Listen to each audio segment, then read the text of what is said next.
In the quiet village of St. Mary Mead, a shocking murder rocks St. Michael's Church. Retired clerk Harold Grayson found dead, a bloodied candlestick beside him, and stolen jewels glittering in the morning light. Was it a robbery gone wrong, or something darker? Enter Miss Jane Marple, the unassuming spinster with a razor-sharp mind, unraveling a web of deceit involving a ruthless London gang, a charming art dealer with secrets, and a scarred stranger. As whispers spread and a clever trap is set, Miss Marple's keen eye exposes betrayal, greed, and murder, proving no secret can hide in her village. Dive into Sanctuary, where truth pierces the shadows. Chapter 1. The Death in the Navatha. Early morning mist clung to the cobblestones of St. Mary Mead, softening the outlines of its thatched cottages and the ancient spire of St. Michael's Church. Inside the church, the air was cool and heavy, with the scent of polished oak and wax. Miss Jane Marple, seated in her usual pew near the back, adjusted her shawl and opened her prayer book. Her small, neat figure, clad in a sensible tweed coat and a hat adorned with a single feather, blended into the sparse congregation. She had come for the 7 o'clock service, a habit born of quiet devotion and a preference for the day's earliest hours. When the village was still and her thoughts clearest, the vicar, Mr. Leonard Clement, a nervous man with a tendency to misplace his spectacles, was preparing the altar. His wife, Griselda, a lively young woman whose modern ways often raised eyebrows, sat in the front row, her hat slightly askew. 2 elderly spinsters, Miss Weatherby and Miss Hartnell, whispered in the pew ahead of Miss Marple, their voices carrying snippets of disapproval about the new hymnals. The only other soul present was Mr. Harold Grayson, a widower who lived in a modest cottage on the edge of the village. He knelt alone near the chancel, his head bowed, his overcoat draped over the pew. Miss Marple, whose keen eyes missed little, noted his solitude. Grayson was a man of few words, his life marked by routine since his wife's death 5 years prior. His presence in church was regular but unremarkable, and she wondered idly what brought him here so early today. The service began with a hymn, sung thinly by the small gathering. Mr. Clement's sermon, a gentle exhortation on charity, was mercifully brief. As the final amen echoed, Miss Marple lingered, her habit of observing the world as meticulous as her knitting. She saw Grayson rise slowly, his movements stiff, and make his way toward the nave's side aisle. The vicar, fussing with the altar cloth, did not notice. Miss Marple, however, did. She also noticed the faint creak of the vestry door, though no one emerged. It was Griselda who screamed first. She had gone to fetch her husband's forgotten scarf from the vestry and returned pale, her hands trembling. "Leonard, oh Leonard, come quickly." Her voice cut through the church's hush, startling Miss Weatherby into dropping her hymn book. Mr. Clement hurried to her, followed by Miss Marple, who moved with surprising agility for her age, her curiosity sharpened by Griselda's distress. In the nave, just beyond the altar, lay Mr. Grayson. His body was sprawled across the stone floor, one arm outstretched, his face turned upward in a grimace of shock. A heavy silver candlestick, one of a pair from the altar, lay beside him, its base dark with blood. Miss Marple's eyes, bright and unclouded, took in the scene, the candlestick's odd angle, the undisturbed altar cloth, and, most strikingly, a small velvet pouch that had spilled open near Grayson's hand.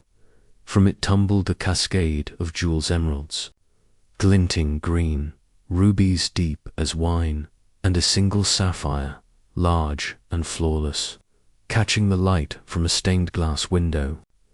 The jewels lay in a near-perfect arc, as if arranged by an artist's hand. "Good heavens," Mr. Clement whispered, his face ashen. What is this?" Griselda clung to his arm, her usual vivacity replaced by horror.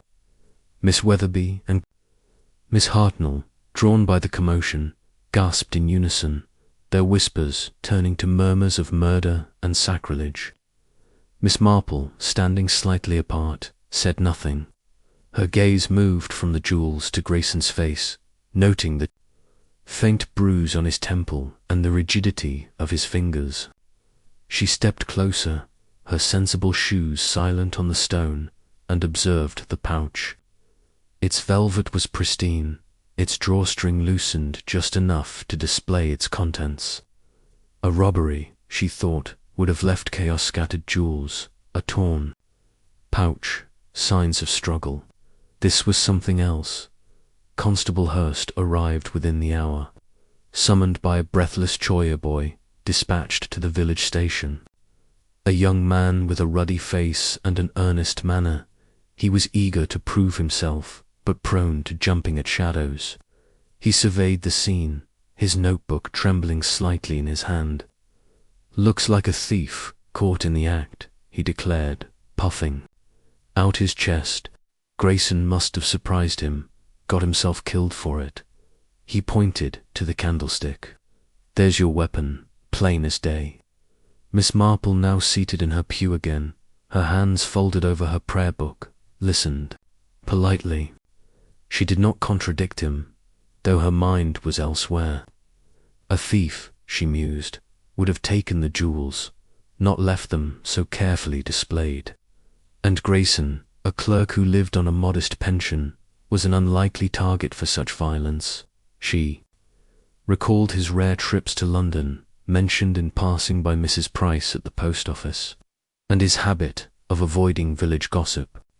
There was a purpose to this scene, she felt, as deliberate as the stitches in her latest shawl. Mr. Clement, wringing his hands, spoke of fetching the doctor and informing Grayson's niece, Clara, who lived in a neighbouring village.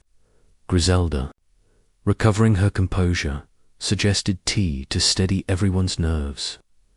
Miss Weatherby and Miss Hartnell, reluctant to leave the drama, lingered, their eyes darting to the jewels. Miss Marple, however, rose quietly. "I shall take a turn in the churchyard," she said, her voice mild. "The air will do me good." Outside, the mist was lifting, revealing the yew trees and weathered gravestones. Miss Marple walked slowly, her eyes scanning the path to the vestry door. A single footprint, faint in the damp earth, caught her attention. A man's boot, she judged. Larger than Grayson's, she did not touch it, but filed it away, as she did all small things that others overlooked. The church, meant as a sanctuary, had become a stage for murder, and Miss Marple, with her unassuming air and relentless clarity, knew the truth lay not in the obvious, but in the details that whispered beneath. Chapter 2. The Village Whispers. The sun had barely crested the rolling hills of St. Mary Mead when the news of Mr. Harold Grayson's death spread like wildfire through the village.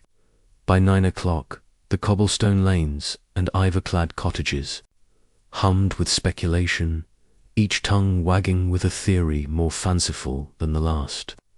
The Blue Boar, in its low-beamed tap-room, already thick with the scent of ale and pipe smoke, served as the epicentre of gossip.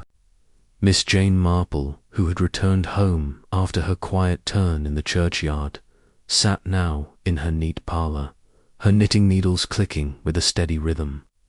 Her cottage, with its rose-covered trellis and polished brass knocker, stood at the heart of the village, a vantage point from which little escaped her notice.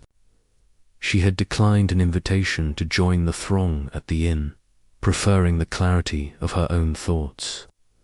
But she knew the village's pulse as well as her own dot at the Blue Boar. Mrs. Price, the postmistress, held court near the bar, her pince-nez glinting as she leaned forward, her voice a conspiratorial hiss. "Mark my words," she said, adjusting her shawl. "Harold Grayson was no ordinary clerk. Those jewels, emeralds, rubies, a sapphire the size of a pigeon's egg. He was mixed. Up in something dark, I'll wager. A jewel thief, hiding in plain sight." Her audience, a cluster of farmers and shopkeepers, nodded sagely, though none could recall Grayson doing anything more suspicious than buying stamps or tending his modest garden. Mr. Hawes, the butcher, a burly man with a face like a side of beef, scoffed from his stool. Grayson, a thief. Nonsense, Mrs. Price. The man was dull as dishwater. Lived on his pension, kept to himself, never a word out of place. If he was a criminal, I'm the king of Siam.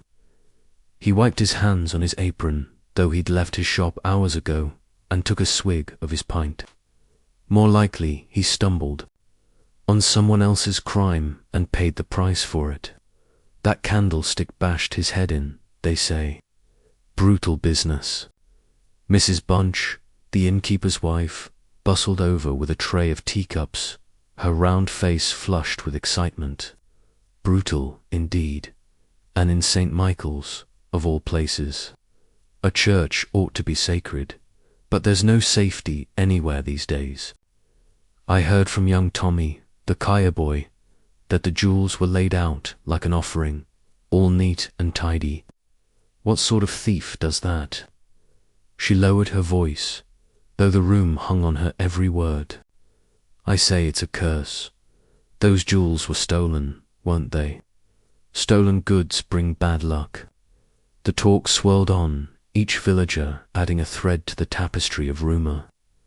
At the grocer's, Miss Lavinia Finch, a spinster with a penchant for lurid novels, suggested Grayson had been part of a secret society guarding treasures for some shadowy cabal.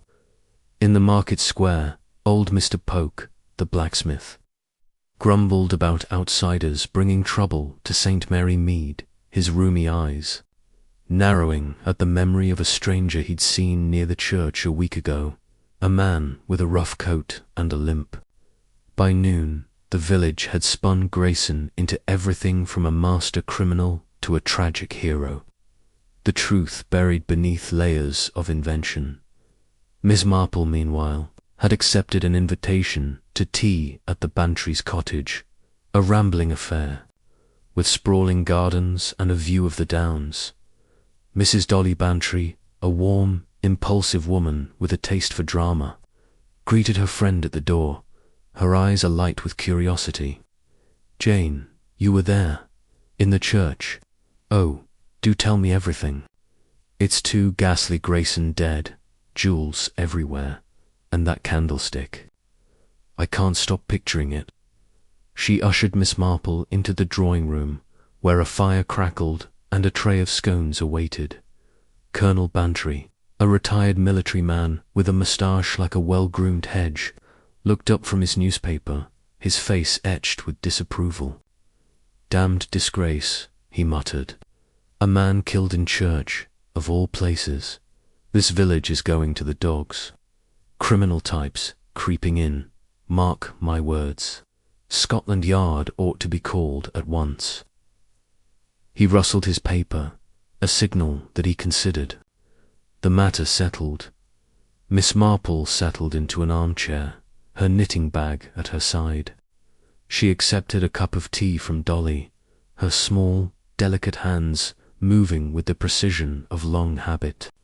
"It is shocking," she said, her voice soft but clear. "Poor Mr. Grayson, such a quiet man, wasn't he? I don't recall him ever causing a stir." Her tone was mild, but her eyes, bright and unclouded, missed nothing. Dolly's eager, fidgeting, the colonel's gruff dismissal, the way the sunlight slanted through the window, illuminating a spider's web in the corner. Dolly leaned forward, her teacup clinking against its saucer. "Quiet, yes, but that's just it. The quiet. Ones are always hiding something. I wouldn't be surprised if Grayson had a secret life. Perhaps a jilted lover, someone from his past, come to settle a score. Or, oh Jane, what if he was blackmailing someone? That would explain the jewels, wouldn't it? He demanded payment, and they killed him instead. Her imagination, fed by romantic novels, ran wild, and she clapped her hands, delighted by her own theory. Colonel Bantry snorted. Blackmail, guilted lovers. Dolly, you've been reading too much of that trash. Grayson was a clerk, nothing more. Probably got mixed up with some lowlife in London. Those jewels were stolen, I heard prized from some lady's manor in Kent. The police will sort it out. Thieves fall out, that's all. He returned to his paper, muttering about the decline of rural life. Miss Marple sipped her tea, her needles clicking as she worked on a pale blue shawl. She did not contradict either of them, though she found Dolly's theories overly theatrical and the Colonel's too simplistic. Her mind, sharp as the pins in her knitting bag, turned to Grayson himself. She had known him only in passing her. Nod at the post office, a word about the weather at the church gate. He had been a clerk in a London firm before retiring to St. Mary Mead, his life unremarkable save for those occasional trips to the city, which Mrs. Price had mentioned with a knowing look. Miss Marple recalled his cottage, its curtains always drawn, its garden tidy but unadorned. A man who kept to himself, she thought, but not without purpose. The jewels, so carefully arranged, suggested a mind at work, not a crime of passion or greed. Dolly, undeterred by her husband's skepticism, pressed on. Jane, you must have seen something. You're always noticing things. What was it like, there in the church? Did Grayson look well, surprised, afraid? And those jewels, were they, really, as beautiful as they say? Her voice was almost reverent, as if the tragedy held a touch of glamour. Miss Marple smiled faintly, her eyes crinkling at the corners. The jewels were striking, yes. An emerald caught the light particularly well, though I confess I was more concerned with poor Mr. Grayson. He looked startled, I think, as if he hadn't expected what came. She paused, her needles still.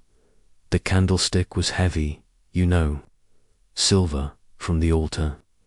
Not an easy thing to wield without intent. Her words were gentle, but they carried weight, and Dolly's eyes widened. Intent, Dolly exclaimed. You mean it was planned? Oh, Jane, you think there's more to this, don't you? I knew it. Tell me, what's your theory? She leaned so far forward that her teacup tilted dangerously. Miss Marple shook her head, her expression serene. I haven't a theory, Dolly. Not yet. It's far too soon for that. But I do think, well, that things are not always what they seem. A church is a place of truth, but it can hide secrets, too. She resumed her knitting, the soft click of her needles filling the silence. Colonel Bantry lowered his paper, his interest piqued despite himself. Secrets, eh? You're as bad as Dolly, Miss Marple. Next you'll be saying Grayson was a spy or some such nonsense. He chuckled, but his eyes lingered on her, as if sensing the steel beneath her mild demeanour. Miss Marple's lips twitched, but she said nothing more on the subject. Instead, she turned the conversation to the village fete, a topic sure to distract. Dolly, as her friend launched into a tirade about Mrs. Price's overpriced jam stall. Miss Marple's thoughts drifted back to the church. The footprint in the churchyard nagged at Herriman's boot, larger than Grayson's, pressed into the damp earth near the vestry door. She had not mentioned it to Constable Hurst, whose enthusiasm outstripped his thoroughness. Nor had she spoken of the vestry door's creak, heard just before Griselda's scream. Small things, perhaps, but Miss Marple knew that small things, like dropped stitches, could unravel the tightest weave. The afternoon wore on, and Miss Marple excused herself, promising to return for bridge the following week. She walked home slowly, her stick tapping the pavement, her eyes scanning the village with the quiet alertness of a bird. At the post office, she paused to buy stamps, listening as Mrs. Price recounted the morning's gossip to a customer. "They say the jewels came from Lady Ashford's manor," Mrs. Price was saying, her voice low but eager. "Stolen 3 weeks ago, bold as brass. And now they turn up here, with Grayson dead. It's a scandal, that's what it is." Miss Marple nodded politely, tucking the stamps into her bag. Lady Ashford's manor, she thought, Kent, 50 miles away. A long way for jewels to travel, and an odd place for them to end. She recalled a case from her youth, a stolen brooch, found in a gardener's shed, its discovery staged to throw suspicion on an innocent man. The memory sharpened her resolve. Grayson's death was no accident, nor was the jewel's placement a matter of chance. Someone had wanted them found, and someone had wanted Grayson silenced. Back in her parlour, Miss Marple settled by the window, her knitting in her lap. The village was settling into its evening routine, lamps glowing in cottage windows, the distant clatter of a cart, the bark of a dog. But beneath the calm, she sensed a current of unease. St. Mary Mead was her world, its rhythms as familiar as the patterns in her shawl. Yet even here, in this quiet corner of England, darkness could creep in, disguised as the ordinary. She thought of Grayson's solitary life, his trips to London, the stranger Mr. Pork had seen, and she thought of the jewels gleaming in the church's half-light, a lure and a lie. Her needles resumed their work, each stitch a step toward clarity. She would listen, she would watch, and she would piece together the truth, as she always did. For now, the village whispered, but Miss Marple knew that whispers, like threads, could lead to the heart of a mystery, if one only knew where to pull. Chapter 3. The Inquest, the village hall of St. Mary Mead. A sturdy building of weathered stone with a steeply pitched roof was unaccustomed to such a throng. By 10 o'clock on the morning of the inquest, its oak-panelled interior brimmed with villagers, their murmurs rising like a tide against the creaking benches. The air was thick with the scent of damp wool and lavender water, and the high windows, admitting slants of pale sunlight, did little to dispel the sombre mood. Miss Jane Marple, seated unobtrusively near the back, her black hat slightly tilted and her knitting bag at her feet, observed the crowd with her usual quiet acuity. Her small, neat figure blended into the sea of familiar faces, but her eyes, bright and unyielding, missed nothing: the nervous fidgeting of Mrs. Price, the postmistress, the stern profile of Colonel Bantry, his arms crossed, the whispered speculations of Miss Weatherby and Miss Hartnell, who sat clutching their handbags as if expecting further scandal. The inquest into Mr. Harold Grayson's death had drawn nearly every soul in St. Mary Mead, from the gentry to the grocer's boy. The tragedy in St. Michael's Church, with its grim tableau of a bloodied candlestick and glittering jewels, had ignited imaginations, and the promise of official proceedings only fanned the flames. Miss Marple, who had walked the short distance from her cottage, her stick tapping lightly on the cobblestones, had chosen her seat with care. From here she could see the coroner's table draped in green baize, and the witness's chair, where each would face the scrutiny of Mr. Melchett, the county coroner, a man known for his brusque manner and dislike of dithering. The hall quieted. as Mr. Melchett, a portly figure with mutton-chop whiskers and a voice like a foghorn, took his place. His clerk, a thin young man with ink-stained fingers, arranged papers with nervous precision. The jury, a mix of local farmers and tradesmen, shuffled into their seats, their faces a study in discomfort at the weight of their duty. Miss Marple noted Mr. Hawes, the butcher, among them, his ruddy cheeks flushed with self-importance. She adjusted her shawl and opened her notebook, its pages already dotted with her spidery handwriting observations from the church, the footprint in the churchyard, the creak of the vestry door. She had no intention of speaking today, but she listened as keenly as a hawk watches a field. The first witness was Dr. Haydock, the village physician, a wiry man with a brisk manner and a reputation for plain speaking. He took the stand, his tweed jacket slightly rumpled, and swore the oath with the ease of one accustomed to such proceedings. Mr. Melchett fixed him with a stern gaze. Dr. Haydock, you examined the deceased, Mr. Harold Grayson. Kindly state your findings. Dr. Haydock cleared his throat, his voice steady. I was called to St. Michael's Church at approximately 8 o'clock on the morning of the incident. Mr. Grayson was lying near the altar, deceased. The cause of death was a severe blow to the left temple, delivered with considerable force. The wound was consistent with the silver candlestick found beside him, which I understand was taken from the altar. There was blood on its base, and the shape matched the injury. Death would have been instantaneous, or nearly so. A murmur rippled through the crowd, quickly silenced by Mr. Melchett's gavel, Miss Marple's needles, which she had taken up, to occupy her hands, paused briefly. Instantaneous, she thought. No struggle, then.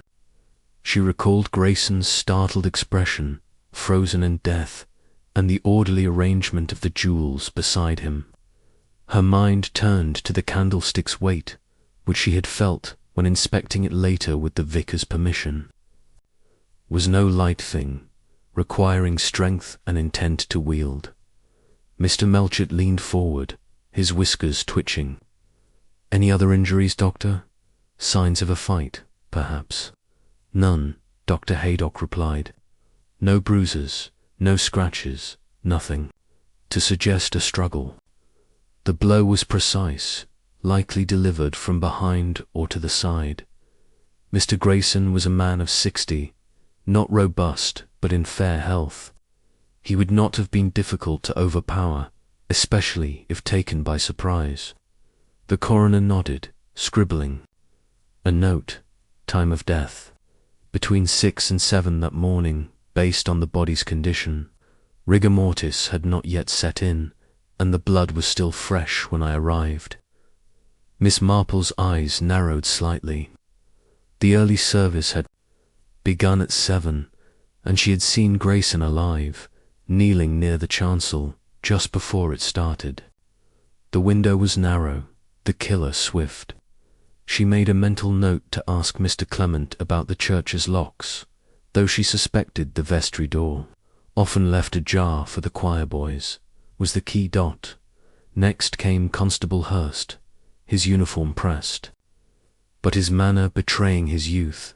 He stood stiffly, his notebook clutched like a talisman, and recounted his arrival at the scene. I was summoned at 7:30, sir, by Tommy Lane, the choir boy. Found Mr. Grayson dead, as Dr. Haydock described.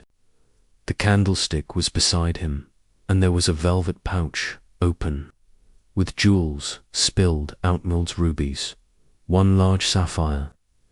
I secured the area and sent for the doctor and Inspector West from Much Benham. Mr. Melchett raised an eyebrow.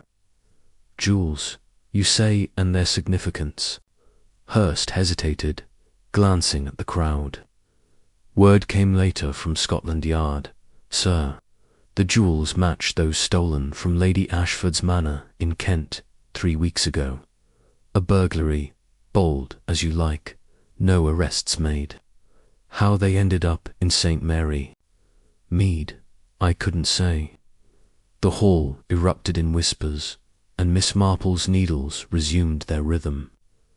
Lady Ashford's manor, she thought, 50 miles away. A professional job, by all accounts, yet the jewels had surfaced here, in a village church, beside a retired clerk. She recalled Mrs. Price's gossip about the theft, overheard at the post office, and the stranger Mr. Polk had seen near the church, a man with a limp. The pieces did not yet fit, but she felt the shape of a pattern like a half-finished quilt. Mr. Melchett rapped his gavel, restoring order. Your theory, Constable. Hurst squared his shoulders, eager to impress. A robbery gone wrong, sir. Grayson must have been mixed up with the thieves, maybe holding the jewels for them. They quarreled, and one struck him down. The candlestick was handy, and they fled, leaving the loot behind. Miss Marple's lips twitched, though she kept her expression serene. Hurst's theory was tidy, but it ignored the jewels' careful arrangement, the absence of struggle, the footprint she had seen. A thief in a panic would have snatched the pouch and run, not staged a scene. She thought of a case from her youth, a stolen necklace found in a vicar's garden, placed to mislead. The memory sharpened her focus. The coroner dismissed Hurst and called Miss Clara Grayson, the deceased's niece. A pale woman of 30, she entered the hall with a hesitant step, her dark dress severe against her fair skin. Her eyes, red-rimmed, darted nervously, and she clutched a handkerchief as she took the oath. Miss Marple, watching closely, noted the tremble in her hands and the way she avoided the crowd's gaze. Clara was no stranger to St. Mary Mead, having visited her uncle occasionally, but she lived in Much Benham, where she worked as a typist. Miss Grayson, Mr. Melchett began, his tone softening slightly. You were Mr. Harold Grayson's only living relative. What can you tell us about him? Clara's voice was low, barely audible. Uncle Harold was private. He retired 5 years ago, after Aunt Mary died. He lived quietly, didn't like fuss. I saw him every month or so, when I could get away. He never spoke of jewels or anything like that. I can't imagine why. Her voice broke, and she dabbed her eyes. Miss Marple's needles slowed. Clara's grief seemed genuine, but there was a brittleness to her, a fear that went beyond mourning. She recalled Clara's last visit to Grayson's cottage, mentioned by Mrs. Bunch at the Blue Boar, when the girl had seemed distracted, almost furtive. Did he have enemies? Mr. Melchett pressed. Anyone who might wish him harm? Clara shook her head. No, sir. He kept to himself. He went to London. Sometimes, for old business contacts, he said, but he never told me details. He was kind to me, always. I don't know why anyone would do this. Mr. Melchett frowned, sensing her reticence. And these jewels? You've no knowledge of them? None, Clara said firmly, though her hands twisted the handkerchief. I was as shocked as anyone when Constable Hurst told me. Miss Marple eyes flicked to the front row, where a man in a well-cut suit watched Clara intently. Mr. Vincent Lyle, Clara's fiancé, was a London art dealer, known in the village for his polished manners and sleek motor car. His presence at the inquest was expected, yet Miss Marple found his stillness unsettling, like a cat watching a bird. His dark hair was slicked back, his tie impeccably knotted, but his eyes, fixed on Clara, held a guarded intensity. She made a note to learn more about Mr. Lyle, whose visits to St. Mary Mead had coincided with Grayson's London trips, according to village talk. Lyle was called next, rising with the grace of a man accustomed to attention. His voice, smooth and measured, carried easily across the hall. "I am Vincent Lyle, engaged to Miss Grayson. I knew Mr. Grayson only through Clara. He was a reserved man, not given to confidences. I saw him last a month ago, when Clara and I dined at his cottage. He seemed in good spirits, though he mentioned no jewels or troubles. I'm afraid I can offer little else."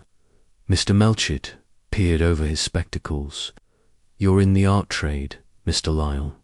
Based in London, I understand. Did Mr. Grayson ever discuss business with you? Investments, perhaps, or valuables?" Lyle smiled faintly, a practiced gesture. "No, sir. Our conversations were personal, about Clara mostly. Mr. Grayson had no interest in art, as far as I could tell. He struck me as a man content with his lot." Miss Marple's needles clicked softly. Lyle's answers were too smooth, like a script. She thought of a curate she had known years ago, whose charming demeanour hid a penchant for pilfering church funds. Lyle's polish reminded her of that man, and she wondered what lay beneath his surface. Clara, she noted, had glanced at him once during his testimony, her expression a mix of trust and unease. The final witness was Mr. Clement, the vicar, who took the stand with a look of profound distress. His spectacles slipped down his nose as he spoke, his hands fluttering like startled birds. "I was preparing for the 7 o'clock service when it happened," he said, his voice tremulous. "Mr. Grayson was in the congregation, kneeling near the chancel. I didn't see him after the service began. It was my wife, Griselda, who found him, poor soul, when she went to the vestry. The candlestick, it was one of a pair, a gift to the church. I can't fathom how it came to be used so wickedly." Mr. Melchett's tone was sharp. "The church was open, Vicar, accessible to anyone." Mr. Clement nodded miserably. "The main door is unlocked for services, and the vestry door is often ajar for the choir boys. We've never had need to secure it. St. Michael's is a sanctuary, or so I thought." Miss Marple's lips pursed slightly. The vestry door, she thought, confirming her suspicion. The footprint she had seen was near. That entrance, and the creak she had heard before Griselda's scream, suggested someone had slipped through. She would speak to Mr. Clement later, away from the crowd's ears. The coroner adjourned briefly, allowing the jury to deliberate. The hall buzzed with speculation, Mrs. Price's voice rising above the rest as she recounted the jewels rumoured value. Colonel Bantry, catching Miss Marple's eye, gave a curt nod, as if acknowledging her presence in this grim affair. Dolly Bantry, seated beside him, leaned over to whisper, "Jane, isn't it thrilling? Like something out of a novel." Miss Marple smiled faintly, her thoughts elsewhere. The inquest had clarified little, but it had revealed much about the players, Clara's fear, Lyle's guarded charm, the village's hunger for drama. She thought of Grayson's solitary life, his London trips, the jewel's improbable journey from Kent. The coroner's verdict, when it came, was predictable: murder by person or persons unknown. The hall emptied slowly, villagers spilling into the sunlight, their voices a chorus of theories and indignation. Miss Marple lingered, her notebook tucked away. She watched Clara and Lyle leave together, his hand on her elbow, her steps reluctant. The pattern was forming. She felt like the outline of a shawl taking shape. The jewels were a clue, but not the heart of the matter. Grayson's death was no accident, nor was it a simple theft. Someone had planned this, someone who knew the church's rhythms, someone who wanted the jewels found, and Miss Marple, with her quiet persistence and her memory of small betrayals, would find them. Chapter 4. A visit to the vicarage. The late morning sun cast dappled shadows across the lanes of St. Mary Mead, gilding the hedgerows and softening the stark events of the past days. Miss Jane Marple, her black hat firmly pinned and her stick in hand, walked with measured steps toward the vicarage, a rambling house of red brick nestled beside St. Michael's Church. Her ostensible purpose was to discuss the church flower rota, a topic of perennial interest to the Women's Institute, but her true aim lay elsewhere. The inquest had left her with questions, and the church, scene of Harold Grayson's murder, held answers she meant to uncover. Her neat figure, clad in a tweed coat and sensible shoes, moved with a quiet purpose that belied her age. Her eyes as sharp as the hawthorn thorns lining the path. The vicarage garden was a riot of roses and lavender, tended by Griselda Clement with more enthusiasm than skill. Miss Marple paused at the gate, noting the open window of the vicar's study and the faint sound of a typewriter. Griselda, no doubt, drafting one of her spirited letters to the parish magazine. The air carried the scent of freshly cut grass, and a blackbird's song mingled with the distant clatter of a milk cart. It was a scene of such tranquility that the violence in the church seemed almost unreal. Yet Miss Marple knew better than to trust appearances. She had seen too many secrets hidden beneath the surface of village life. Like weeds beneath a manicured lawn. She knocked, and Griselda herself answered, her fair hair escaping its pins and her apron dusted with flour. "Miss Marple, what a treat!" she exclaimed, her voice bright but strained, as if the shadow of the murder lingered. "Come in, do. Leonard's in his study, fretting over his sermon, but I'll fetch him. Would you like tea, or perhaps a scone? I've just baked some, though they're a bit lopsided." Her chatter, usually infectious, had an edge of nerves, and Miss Marple noted the faint circles under her eyes. "Thank you, my dear," Miss Marple said, her tone gentle. "Tea would be lovely, but I mustn't keep Mr. Clement from his work. I only wished to speak about the flower rotand, perhaps to see the church again. It's been much on my mind since the tragedy." Her eyes, mild but piercing, met Griselda's, and the younger woman nodded, understanding more than was said. They settled in the drawing room, a cosy space cluttered with books and mismatched cushions. Griselda called for the maid, a shy girl named Ellen, to bring tea, then sank into a chair, her hands twisting in her lap. "It's awful, isn't it?" she said, her voice lower now. "Poor Mr. Grayson, and in our church. I keep seeing him there, lying by the altar with those jewels. It's like something from one of those dreadful films, not St. Mary Mead." She shuddered, and Miss Marple, placing her knitting bag beside her, offered a sympathetic smile. "It is shocking," she agreed, "but these things, dreadful as they are, often have simple explanations. I find it helps to look closely, to notice the little things." Her words were soft, but they carried a quiet authority, and Griselda looked at her with a mix of curiosity and relief. Mr. Clement appeared, his spectacles askew and his cassock slightly rumpled. "Miss Marple," he said, managing a wan smile, "how kind of you to call.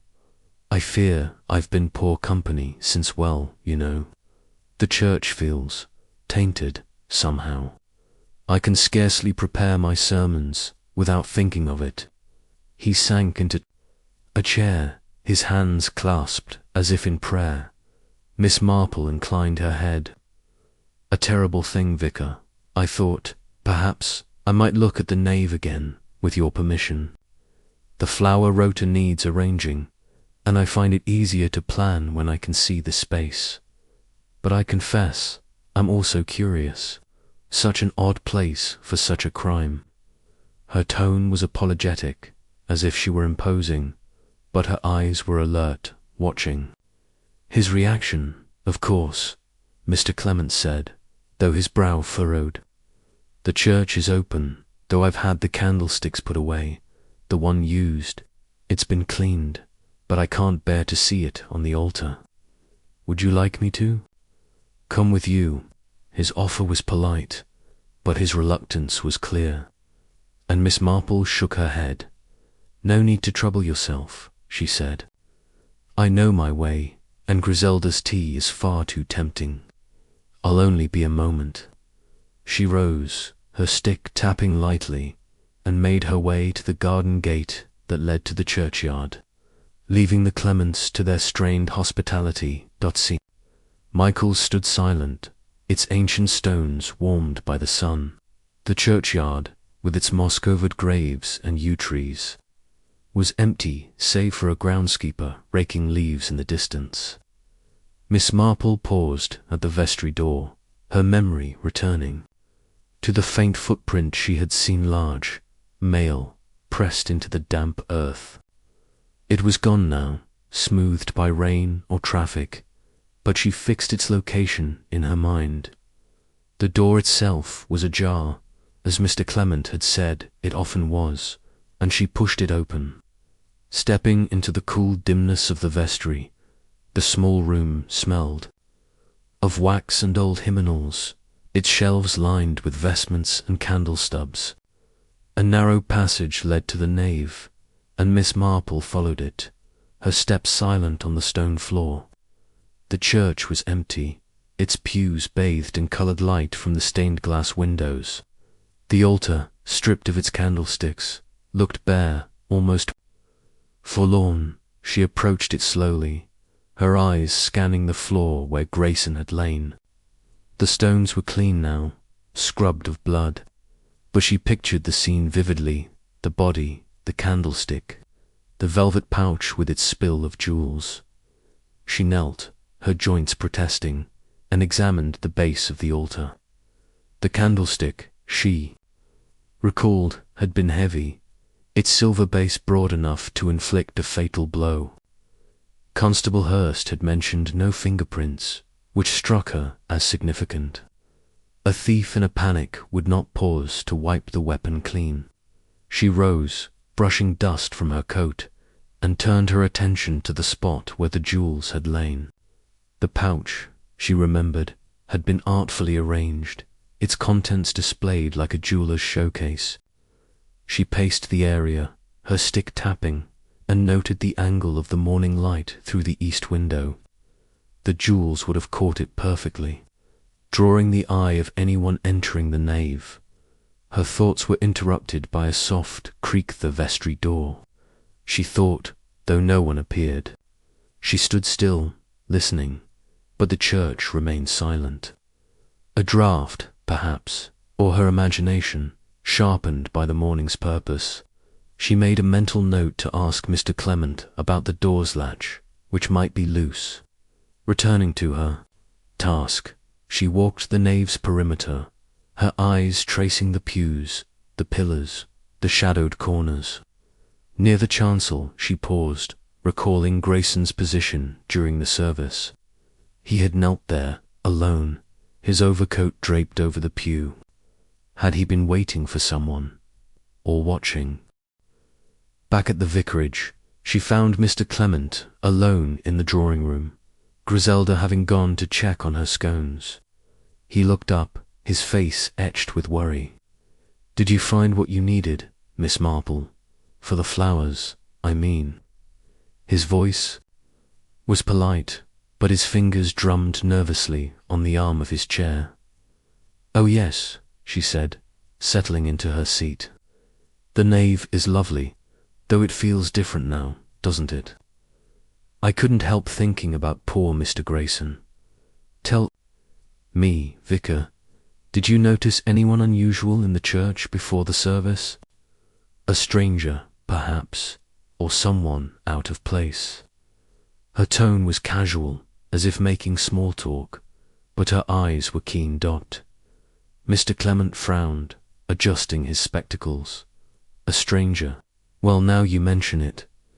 There was a man a few days ago, loitering near the vestry after evensong, rough-looking, with a scar on his cheek. I thought he might be a tramp, but he didn't ask for alms. He was gone when I looked again.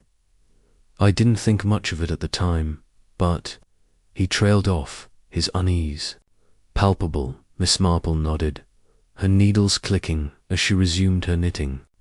A scarred man, she thought, filing the detail alongside Mr. Polk's stranger with a limp. The village was small, and newcomers rarely went unnoticed. How curious, she said. And the vestry door, was it open that morning, as it often is? Yes, Mr. Clement admitted, his shoulders sagging. I've told the choir boys to lock it, but they forget. It's my fault, really. If I'd been more vigilant. His voice cracked, and Miss Marple patted his hand, her touch light but reassuring. You mustn't blame yourself, she said. Evil finds a way, locked door or not. But it's interesting, isn't it, how a church, meant as a sanctuary, can become a place of secrets. Her words hung in the air, and Mr. Clement looked at her. Startled by the steel beneath her mildness, Griselda returned, bearing a tray of tea and scones, and the conversation turned to lighter matters: the fate, the choir's new robes, the perennial problem of Mrs. Price's domineering ways. Miss Marple sipped her tea, her mind elsewhere. The scarred man was a lead, though she suspected he was no tramp. The vestry door's accessibility suggested a killer familiar with the church's habits, someone who knew its weaknesses. And the jewels, so carefully placed, were a message, though to whom she could not yet say. She thought of Clara Grayson, whose trembling hands at the inquest had betrayed more than grief, and Vincent Lyle, whose polished charm seemed a mask. Their connection to Grayson, and to each other, warranted scrutiny. She recalled a case from her youth, a theft in a country house where a maid's lover had used her trust to gain entry. The parallel was imperfect, but it sharpened her suspicion. Of Lyle, whose London art trade might conceal darker dealings. As she prepared to leave, Miss Marple paused at the vicarage door, her eyes lingering on the church spire. Thank you for your time, Vicar, she said. And do lock that vestry door, won't you? One can't be too careful. Her smile was kind, but her words carried a warning, and Mr. Clement nodded. Chastened, she walked home slowly, her stick tapping the pavement, her thoughts weaving a pattern from the morning's findings. The scarred man, the open door, the staged jewels, all pointed to a crime planned with care, not impulse. Grayson had been no random victim, nor the jewels a mere windfall. Someone had wanted him dead, and someone had wanted the scene found. Miss Marple, with her quiet persistence and her memory of human frailties, felt the truth drawing nearer, like a thread pulled taut. She would follow it, as she always did, until the knot unravelled. Chapter 5. The London Connection. The soft patter of rain against the windows of Miss Jane Marple's cottage lent a cosy intimacy to the morning. Though her thoughts were far from the tranquil scene, seated in her chintz-covered armchair, a cup of tea cooling on the table beside her, she pored over a letter from her nephew, Inspector Raymond, west of Scotland Yard, the fire in the grate cast flickering shadows across the room, illuminating her neat handwriting in the open notebook on her lap, her knitting, a pale blue shawl destined for a charity bazaar, lay temporarily forgotten, its needles still. Outside, St. Mary Mead stirred under a grey sky, the village's usual bustle muted by the weather. But Miss Marple's mind was alive with the puzzle of Harold Grayson's murder. The letter from Raymond, penned in his precise hand, had arrived. With the Morning Post, its contents a response to her carefully worded inquiry about the Ashford robbery. She had written to him 2 days prior, her request couched in the gentle language of an aunt seeking a favour. Though Raymond, familiar with her acumen, knew better than to underestimate her. The robbery at Lady Ashford's manor in Kent, he confirmed, was the work of a professional gang, likely London-based, with a flair for high-value targets. The stolen jewels, emeralds, rubies, and a notable sapphire had been taken from a safe during a weekend house party, the thieves vanishing without a trace. No arrests had been made, and the case remained open, a thorn in Scotland Yard's side. The recovery of the jewels in St. Mary Mead, 50 miles from the crime scene, had baffled the authorities, and Raymond admitted they had no leads on how they came to be in a village church beside a retired clerk's body. Miss Marple set the letter down, her small, bird-like eyes narrowing as she gazed into the fire. The rain's rhythm against the panes mirrored the steady ticking of her thoughts. The jewel's journey from Kent to St. Mary Mead was no accident, nor was their placement beside Grayson's body a matter of chance. She recalled the inquest, the velvet pouch's artful spill, the candlestick wiped clean of prints. The scene in the church had been staged, she was certain, but for whose benefit? And why Grayson, a man of such unremarkable habits, save for his occasional trips to London? Those trips, mentioned in passing by Mrs. Price and confirmed by Clara at the inquest, nagged at her. They suggested a connection to the city, and perhaps to the criminal world Raymond described. She rose, her joints stiff from the damp, and crossed to the window, peering through the lace curtains at the sodden village.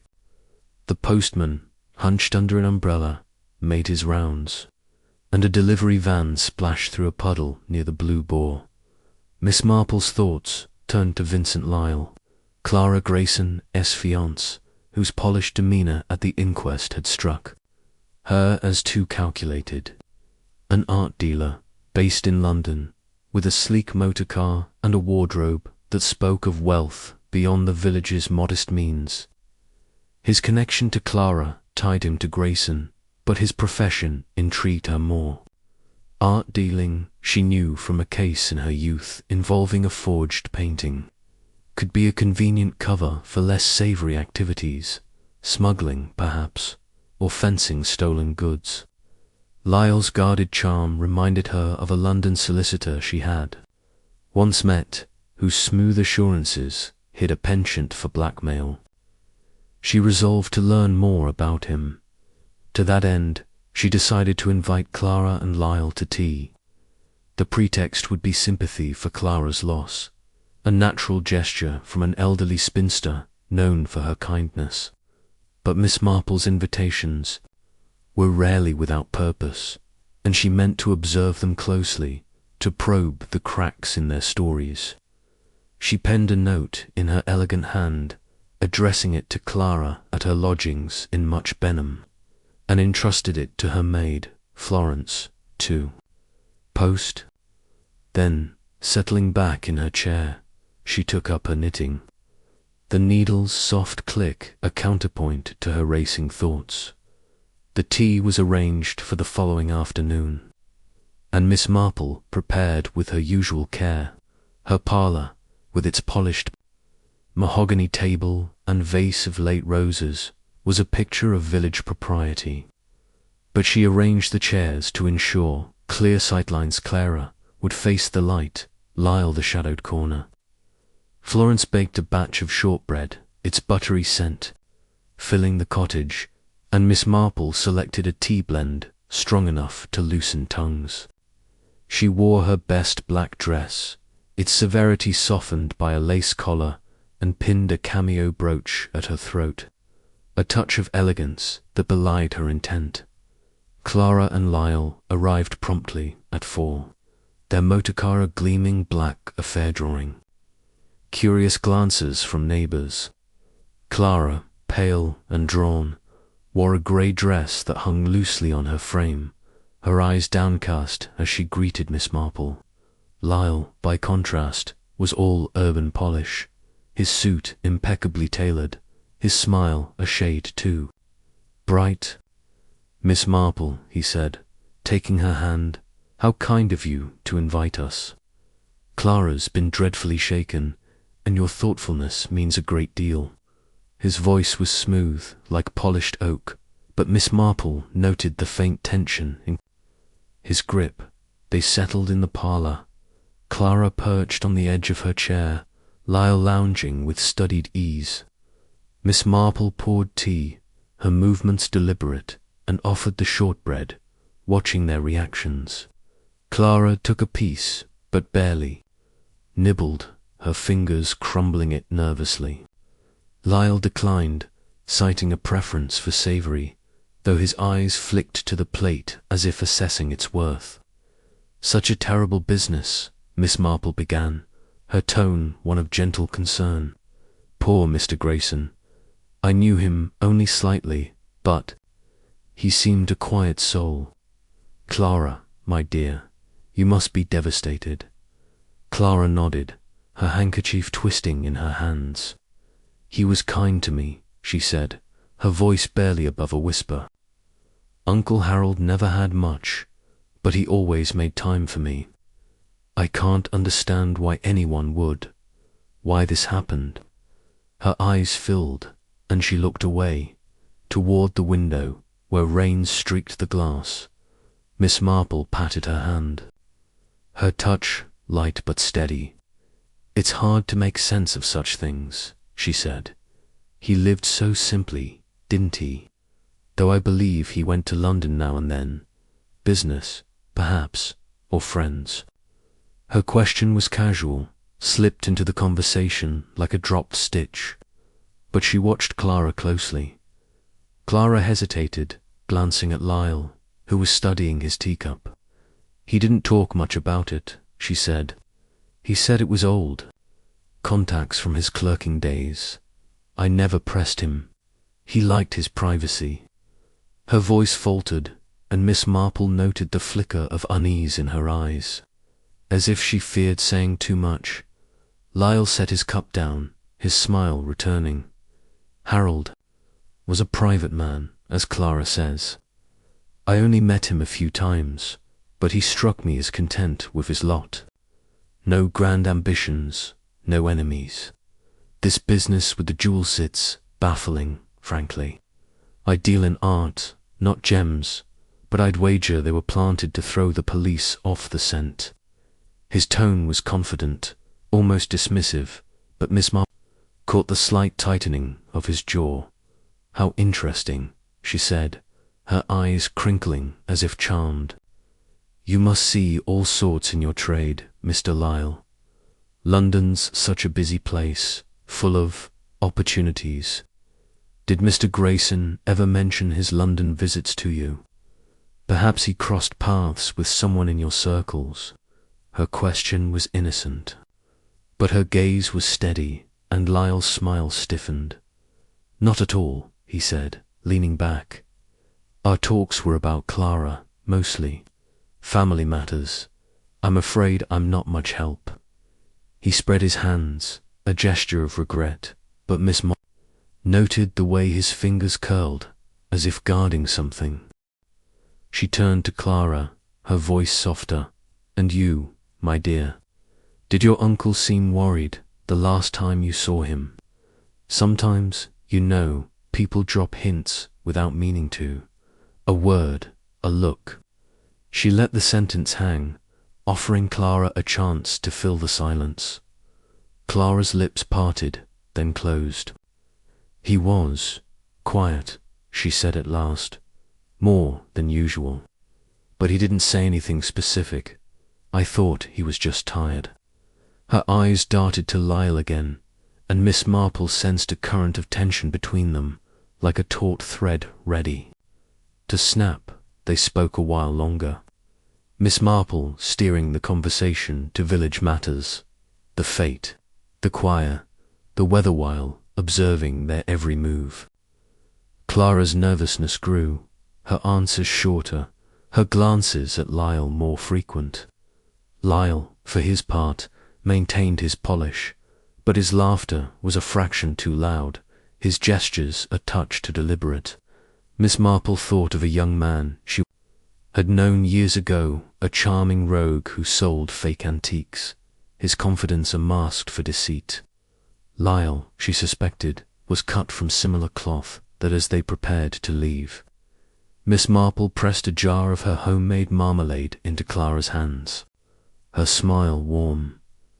"For you, my dear," she said, "and do come again, both of you. It's good to have company in such trying times." She saw them to the door, noting how Lyle's hand lingered on Clara's arm, guiding her to the car with a proprietary air. Back in her parlour, Miss Marple settled by the fire, her notebook open. The tea had confirmed her suspicions. Clara was genuine but frightened, her loyalty to Lyle tempered by doubt. Lyle was evasive, his charm a shield.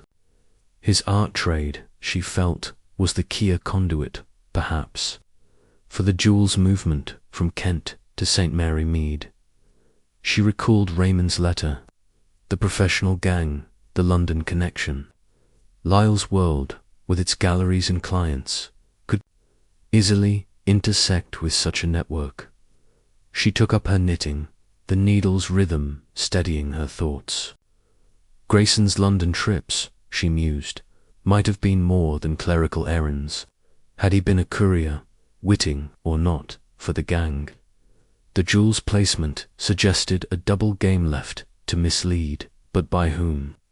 And the scarred man, Mr. Clement, had seen the stranger with a limp from Mr. Polk's tailwear.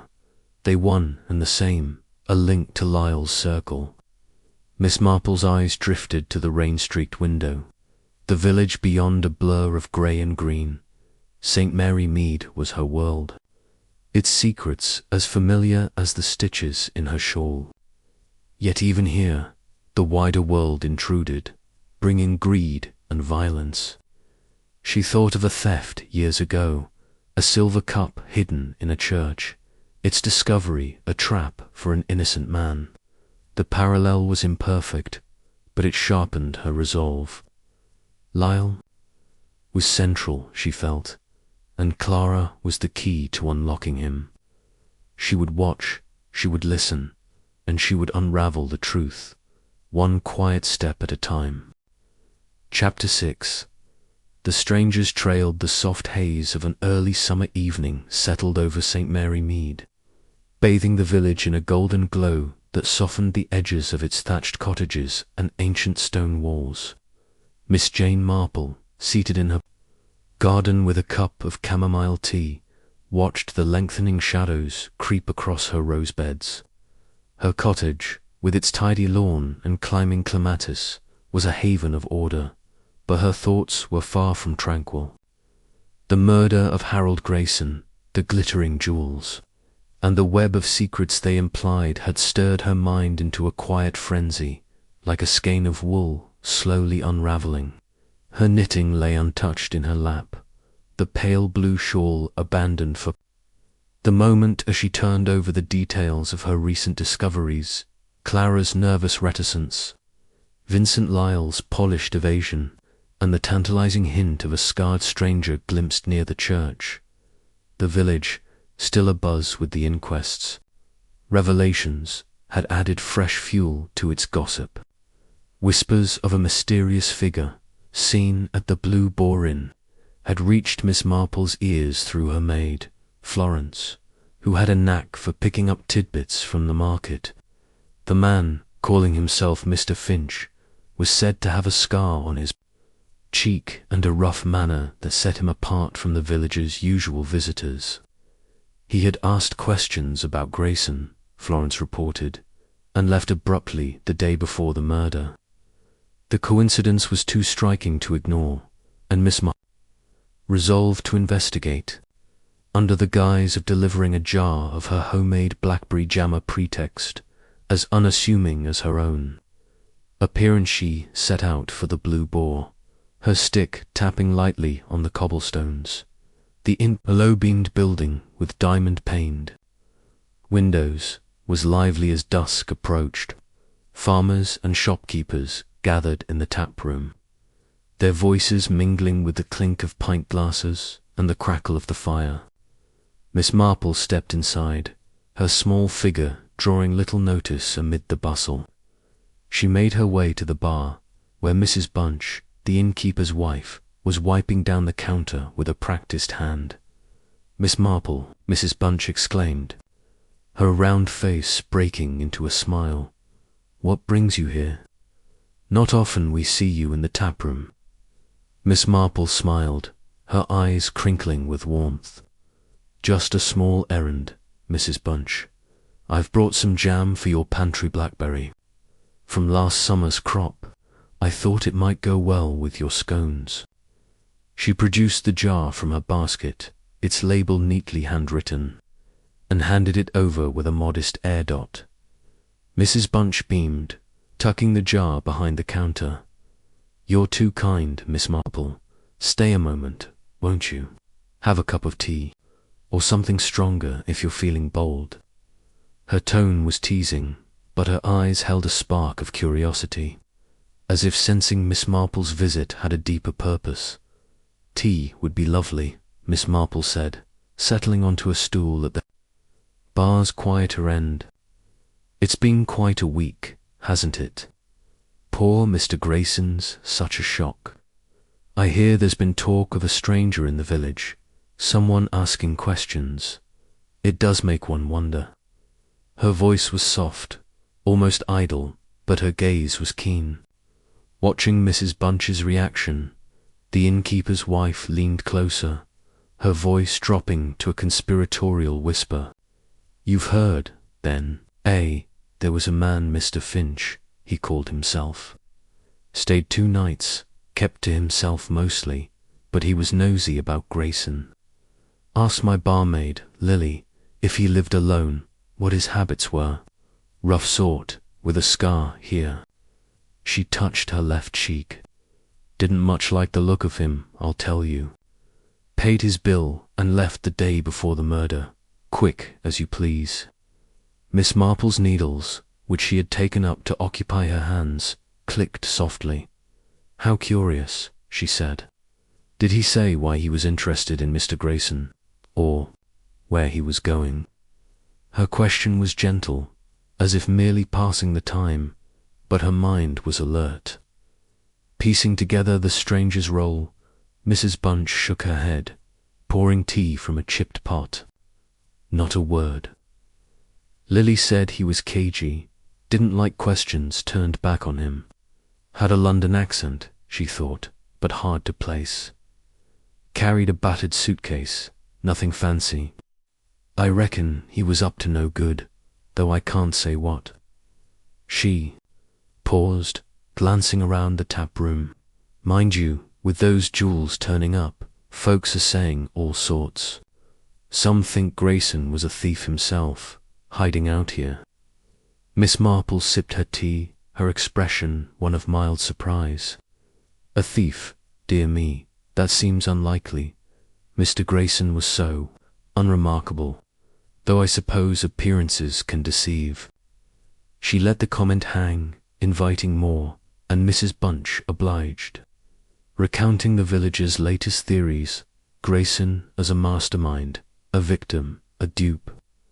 Miss Marple listened, her needle steady, filing away the details. The scarred man, she thought, matched Mr. Clement's description of the loiterer near the vestry. His interest in Grayson suggested a connection to the murder, perhaps as an agent of the gang Raymond had described. Thanking Mrs. Bunch, Miss Marple took her leave, promising another jar of jam soon. She stepped into the evening, the air cool and fragrant with honeysuckle. The village was quiet now, lamps glowing in cottage windows, but her thoughts were racing. Finch's abrupt departure, his questions about Grayson, and his scarred face painted a picture of a man on a mission, one that ended in the church. She recalled the jewel's placement, so deliberate, and the candlestick's clean surface. Finch, she suspected, was no lone operator but part of a larger scheme, one that tied Grayson to London and, perhaps, to Vincent Lyle, back at her cottage. Miss Marple settled by the fire, her notebook open. She sketched a rough timeline: Finch's arrival, his inquiries, his departure, Grayson's death. The jewels, stolen from Lady Ashford's manor, had surfaced too conveniently, as if meant to be found. She thought of a case from her youth, a stolen watch left in a stable boy's room to incriminate him. The parallel was imperfect, but it reinforced her belief that the church scene was staged, a distraction from the true motive. Grayson, she mused, might have been a courier, coerced or complicit, whose death served to silence him. Her thoughts turned to Lyle, whose art trade offered a perfect cover for moving valuables. Clara's unease at their tea, her glances at Lyle, suggested she sensed something amiss, though loyalty kept her silent. Miss Marple considered writing to Raymond, again to inquire about art dealers linked to theft, but decided to wait. She needed more a thread to pull, a slip to exploit. The stranger, Finch, was that thread, and she meant to follow it. The next morning, she called on Mrs. Bantry, whose knack for gossip rivaled her own for observation. The Bantry's cottage, with its sprawling gardens and air of cheerful chaos, was a stark contrast to Miss Marple's orderly home. Dolly Bantry greeted her with a cry of delight, ushering her into the drawing-room, where Colonel Bantry was wrestling with a crossword. "Jane, you're a sight for sore eyes," Dolly exclaimed, her eyes bright with curiosity. "I've been dying to hear your thoughts on this Grayson business. Everyone's talking about that stranger at the Blue Boar. A proper villain, if you ask me." Miss Marple smiled, accepting a cup of Coffee Darley's tea she knew was invariably stewed. "It is intriguing," she said, settling into a chintz sofa. "A man asking questions about Mr. Grayson, then vanishing before the tragedy. I wonder if he was known to anyone in the village, or perhaps connected to other circles." Her tone was vague, but her eyes flicked to Dolly, who seized the bait. "Circles," Dolly said, clapping her hands. "You mean London, don't you? Oh, Jane, I bet he was a crook, sent to keep an eye on Grayson. Maybe Grayson double-crossed him, and that's why he was killed, though I still think a jealous lover's more romantic." Her imagination, as ever, ran wild, and Colonel Bantry looked up, his moustache twitching. "Romantic nonsense," he grunted. "Sounds like a professional job to me. Those jewels didn't walk to St. Mary Mead on their own. Grayson was mixed up with the gang, mark my words. This Finch chap was likely their enforcer." He returned to his crossword, satisfied with his verdict. Miss Marple's needles clicked, her shawl growing by the inch. "A gang," she said thoughtfully. "Yes, that's possible.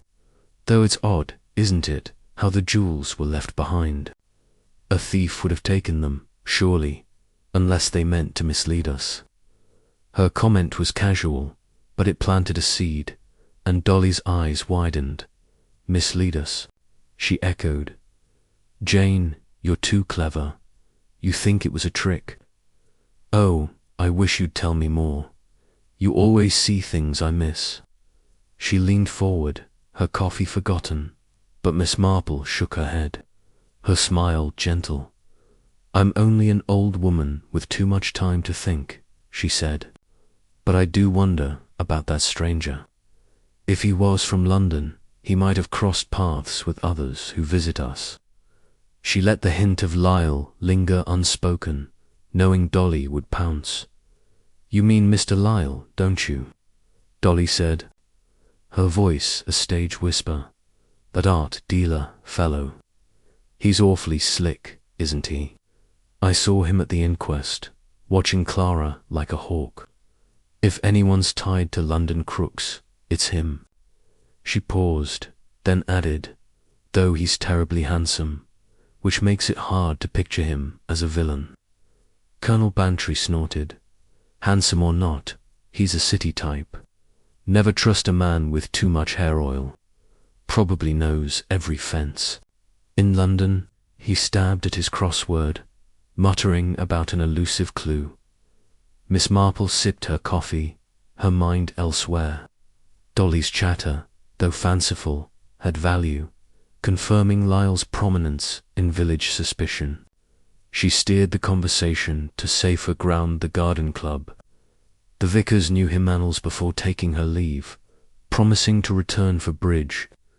As she walked home, the morning bright with birdsong, she felt the pattern tightening.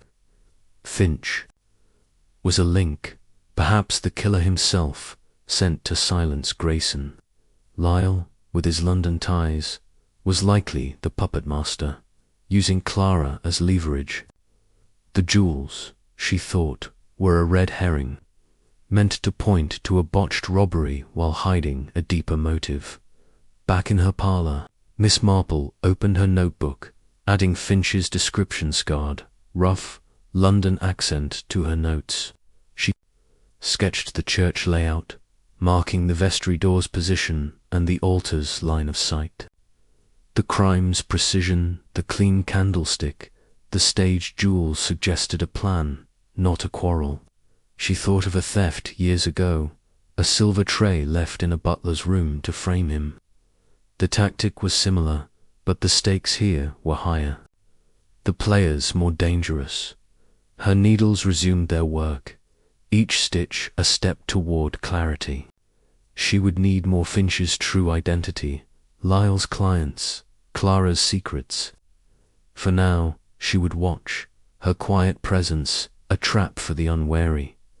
St. Mary Mead, with its gentle rhythms, was a stage for human folly, and Miss Marple, with her unerring eye, would see the curtain rise on the truth. Chapter 7. A pattern emerges. The soft glow of a late June afternoon bathed St. Mary Mead in a gentle light. The villages, cottages, and hedgerows softened by the lengthening shadows. Miss Jane Marple, her stick in hand and a basket of freshly picked lavender on her arm, made her way toward St. Michael's Church, her steps measured but purposeful. The air was warm, scented with honeysuckle and the faint tang of mown grass, and the distant bleat of sheep carried from the downs. To any passer-by, she was merely an elderly spinster tending to parish duties, perhaps arranging flowers for Sundays.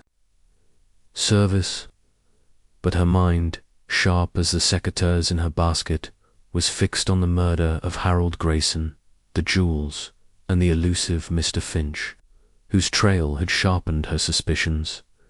The church, with its ancient stones and ivy-clad tower, stood, serene, its sanctity marred only in memory by the violence it had witnessed. Miss Marple had returned to the scene not for flowers, but for clarity, to walk the nave again and test her growing sense of the crime's design. Her visit to the Blue Boar had confirmed Finch's interest in Grayson, and her tea with Clara and Vincent Lyle had deepened her distrust of the art dealer's polished facade. The pieces were aligning, she felt, like the patches of a quilt taking shape, but the pattern required precision to discern. She entered through the main door, the cool dimness of the nave enveloping her. The pews were empty, the altar bare save for a simple cross, the silver candlesticks still absent since the murder. Miss Marple paused, her eyes tracing the stone floor where Grayson's body had lain. The scene was vivid in her mind, the crumpled figure, the bloodied candlestick, the velvet pouch with its spill of emeralds, rubies, and a single sapphire arranged as if for display. She had noted then, and confirmed with Mr. Clement, the absence of fingerprints on the candlestick, a detail that spoke of calculation, not panic. Now she sought to understand the stage itself, the church's layout and its role in the killer's plan. She walked slowly toward the altar, her stick tapping faintly, and knelt to examine the spot where the jewels had been found. The morning light, she recalled, had streamed through the east window, a rose-tinted glow that would have caught the gems' facets, making them impossible to miss. She stood, her joints protesting, and turned to face the nave, imagining the killer's movements. The vestry door, often ajar, was the likely entry point, as her footprint in the churchyard suggested. The creak she had heard before Griselda's scream reinforced this, a sound she now attributed to Finch or another slipping through. But why the church? And why leave the jewels so prominently displayed? Miss Marple opened her notebook, a small, leather-bound volume tucked in her basket, and sketched the nave's layout, the altar, the chancel, the pews, the vestry passage. She marked Grayson's position during the service, kneeling near the chancel, and the spot where his body was found, closer to the altar. The distance was short, suggesting he had moved or been lured there. She pondered his role: victim, accomplice, or pawn. His London trips, Clara's unease, and Lyle's evasive charm pointed to a connection with the criminal gang her nephew Raymond had described. But Grayson, a retired clerk with a modest pension, was an unlikely mastermind. More likely, she thought, he was a courier, perhaps coerced, whose death ensured his silence. Her thoughts were interrupted by the crunch of gravel outside, and she glanced toward the main door as Colonel Bantry entered, his tweed cap slightly askew. "Miss Marple," he called, his voice echoing in the empty church. "Thought I'd find you here. Dolly said you were poking about the murder again. Can't leave well enough alone, eh?" His tone was gruff but fond, and he joined her near the altar, his hands clasped behind his back. Miss Marple smiled, closing her notebook.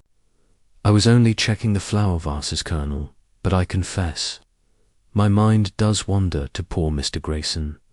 Such an odd place for such a crime, don't you think?"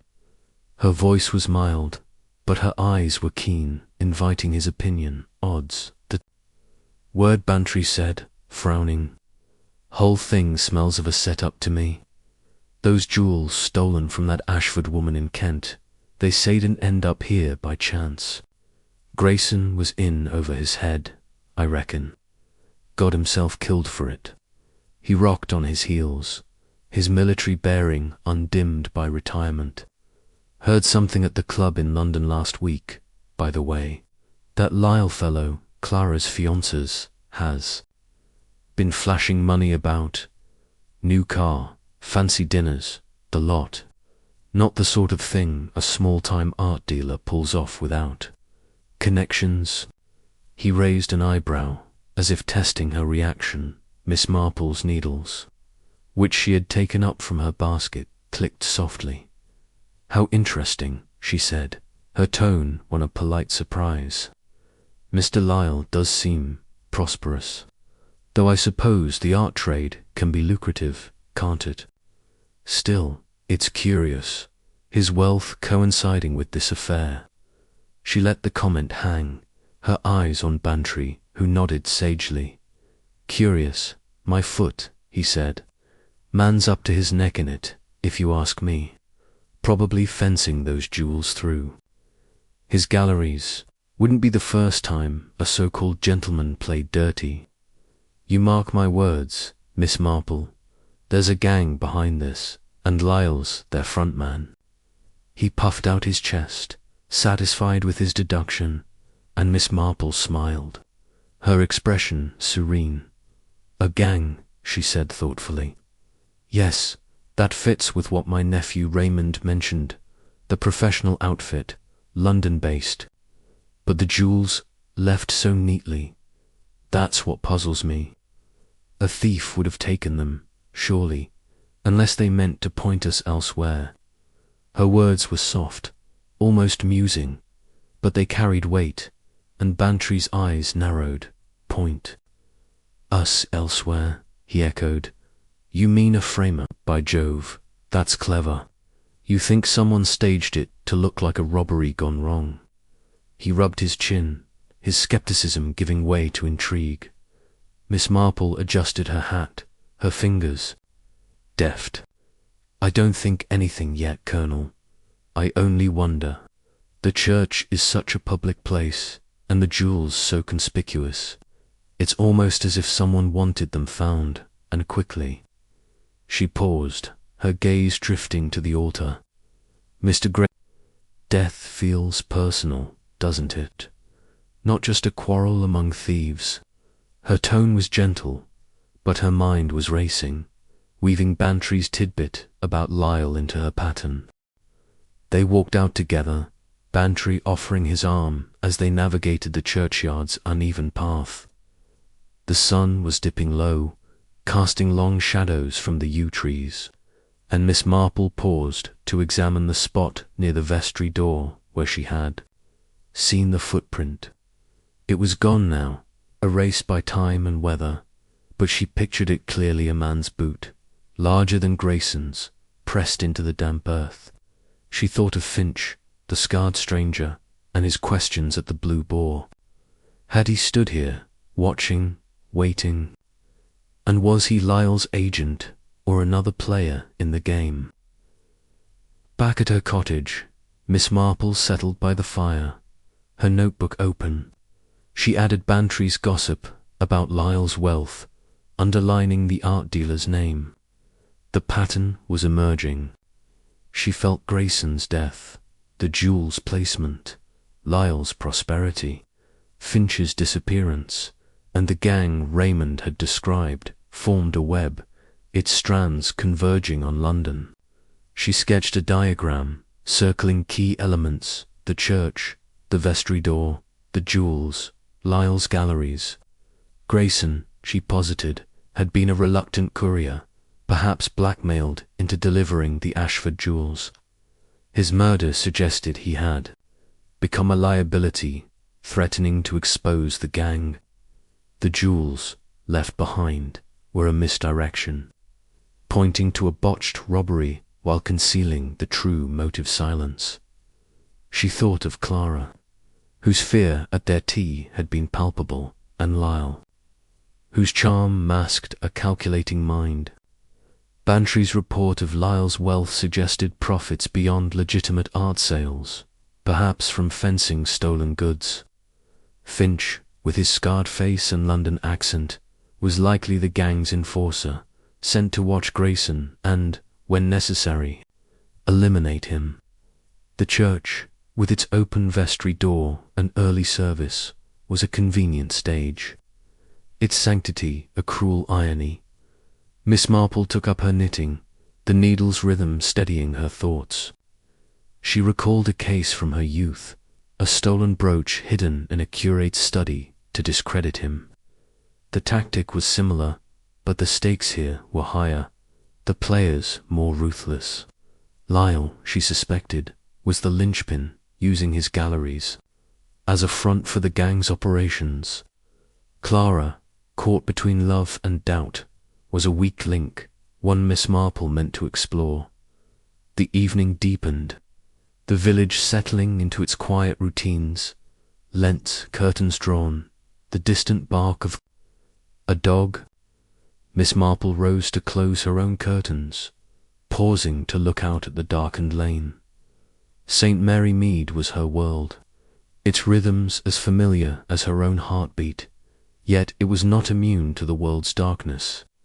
She thought of Grayson's solitary life, his London trips, the stranger's shadow. The pattern was there, she felt, waiting to be traced. She would need more Clara's trust, Lyle's misstep, Finch's identity, but for now, she would watch, her quiet presence a net for the unwary. As she returned to her chair, her eyes fell on a letter from Raymond Hayfried that morning. She opened it, scanning the final lines. Scotland Yard had traced a stolen painting to a London gallery. Not Lyle's, but one in his circle. The detail, small but significant, tightened the web. Miss Marple smiled faintly, her needles resuming their work. The truth, like a well-knit shawl, would come together stitch by stitch, and she, with her unerring patience, would see it done. Chapter 8. Clara's confession. The soft patter of a summer shower lent a gentle rhythm to the morning in St. Mary Mead. The rain misting the cobblestone lanes and glistening on the roses outside Miss Jane Marple's cottage.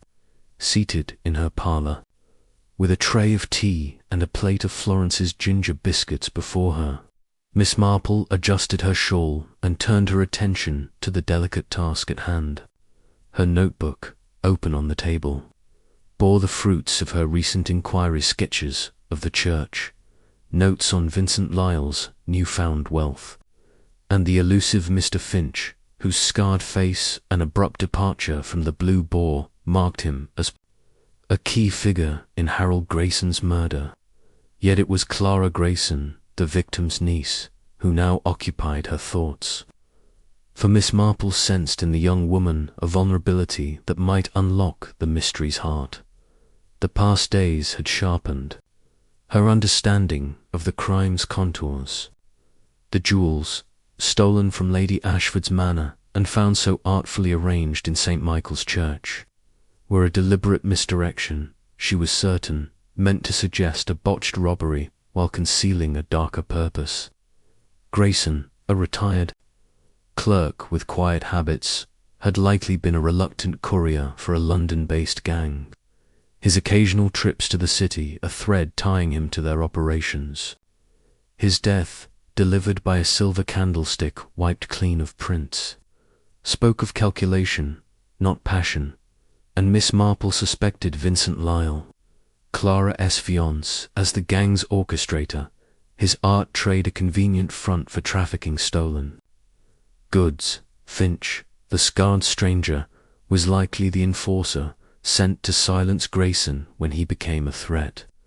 But Clara, with her trembling hands and furtive glances, held the key to confirming this web, and Miss Marple had resolved to draw her out. Clara's visit was prompted by a note Miss Marple had sent the previous evening, couched in terms of neighbourly concern. "My dear," she had written, "I cannot imagine the strain you must be under. Do come for tea tomorrow. A quiet chat may ease your heart." The invitation, delivered by Florence to Clara's lodgings in Much Benham, was accepted with a hesitancy that Miss Marple noted through her maid's report. Clara had agreed, but seemed agitated, as if torn between seeking solace and fearing exposure. Miss Marple prepared her parlour with care, arranging the chairs so Clara would face the window's soft light, her expressions clear, while Miss Marple herself sat in partial shadow, her keen eyes unobtrusive, the ginger biscuits a favourite of Clara's, as Florence had learned from a village shopgirl, were a small touch to lower her guard. At precisely 11, a knock announced Clara's arrival. Miss Marple rose, smoothing her black dress, and opened the door to find the young woman pale and drawn, her grey coat damp from the rain. Clara's eyes, red-rimmed, darted nervously, and she clutched a small handbag as if it were a lifeline. "Miss Marple," she said, her voice barely above a whisper, "it's so kind of you to ask me. I don't know why I came, really, but I needed to get away." Her words tumbled out, and Miss Marple, with a gentle smile, ushered her inside. "Come in, my dear," she said, taking Clara's coat. "You're chilled from the rain. Sit by the fire, and we'll have some tea to warm you. There's nothing like a good cup to settle the nerves." Her tone was warm, maternal, and Clara relaxed slightly, sinking into the proffered chair. Miss Marple poured tea, her movements deliberate, and offered the biscuits, noting Clara's hesitant acceptance. The girl's fingers trembled as she took one, and Miss Marple, settling opposite, began with the lightest of touches. "It's been a dreadful time for you," she said, her eyes soft with sympathy. "Losing your uncle so suddenly, and in such a way. I knew Mr. Grayson only a little, but he seemed a kind man, devoted to you. It must be a heavy burden, carrying this grief." Her words were a gentle probe, inviting Clara to unburden herself. And the young woman nodded, her gaze fixed on the teacup in her lap. "He was kind," Clara said, her voice breaking. "Uncle Harold was all I had, after Mother died. He wasn't one for grand gestures, but he cared. When I got engaged to Vincent, he was happy for me, at first, but then," she stopped, her lips pressing into a thin line, and Miss Marple leaned forward slightly, her needles clicking as she took up her knitting to ease the moment's tension. "But then," she prompted, her tone as soft as the rain outside. "Did something change, my dear? It's often the small things that weigh heaviest, isn't it?" Her eyes, bright and unclouded, met Clara's, offering a haven for confession. Clara's hands tightened around her cup, and she glanced toward the window, as if fearing eavesdroppers. He started to worry. She said at last, "About Vincent, a few months ago, Uncle Harold said I should be careful, that Vincent's business wasn't what it seemed. He wouldn't explain, but he was so serious, not like his usual self. I thought he was just being protective, you know, like fathers are. But then he got a letter, about a week before it happened."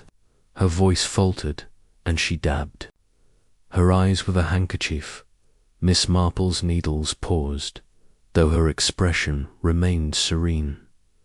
"A letter," she said, her voice gently curious. "How strange. Did he show it to you, or say who it was from?"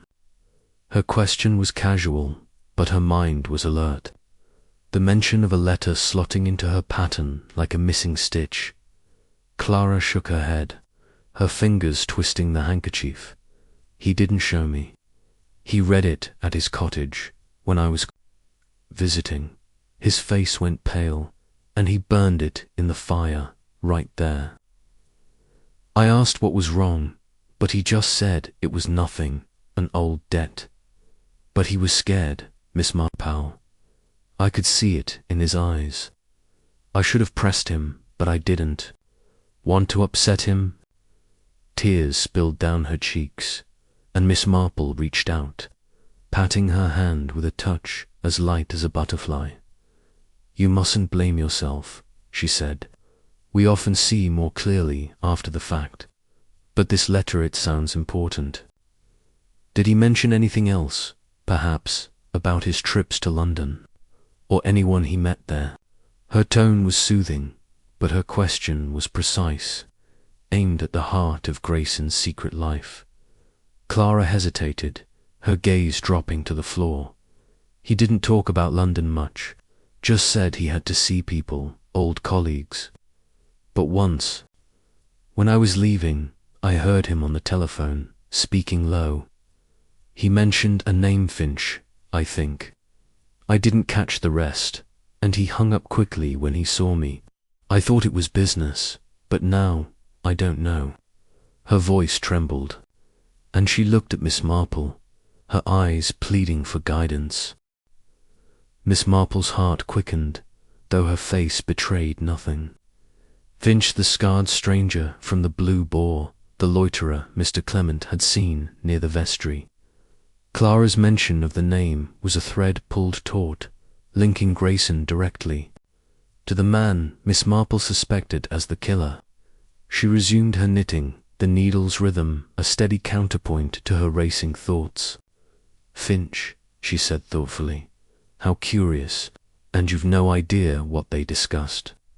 It might help the police, you know, to understand why this happened. Her suggestion was gentle, but it carried an unspoken urgency, and Clara's expression crumpled. I don't know, she said, her voice rising. I wish I did. I've been so confused, Miss Marple. Vincent says I shouldn't worry, that Uncle Harold probably got mixed up with the wrong sort, but I can't help thinking, what if he was right about Vincent? What if his business isn't honest? I love him, but I'm afraid. Her confession burst forth, and she covered her face, her shoulders shaking with sobs. Miss Marple set her knitting aside and moved to Clara's side, her hand resting lightly on the girl's arm.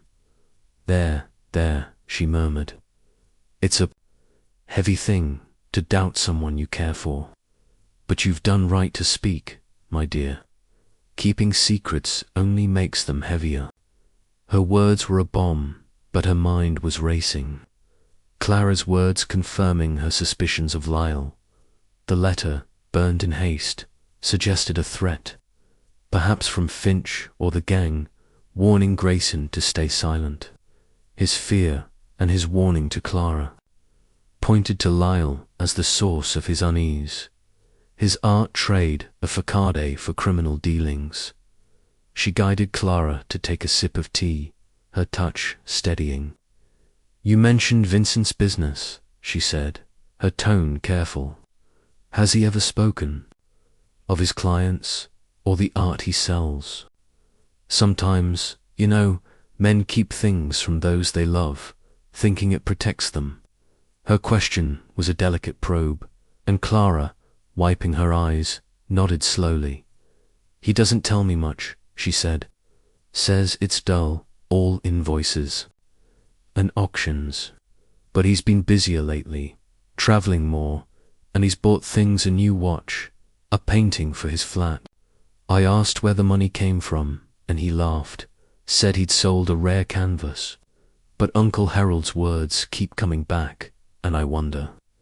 She trailed off, her fear palpable, and Miss Marple nodded, her expression one of quiet understanding.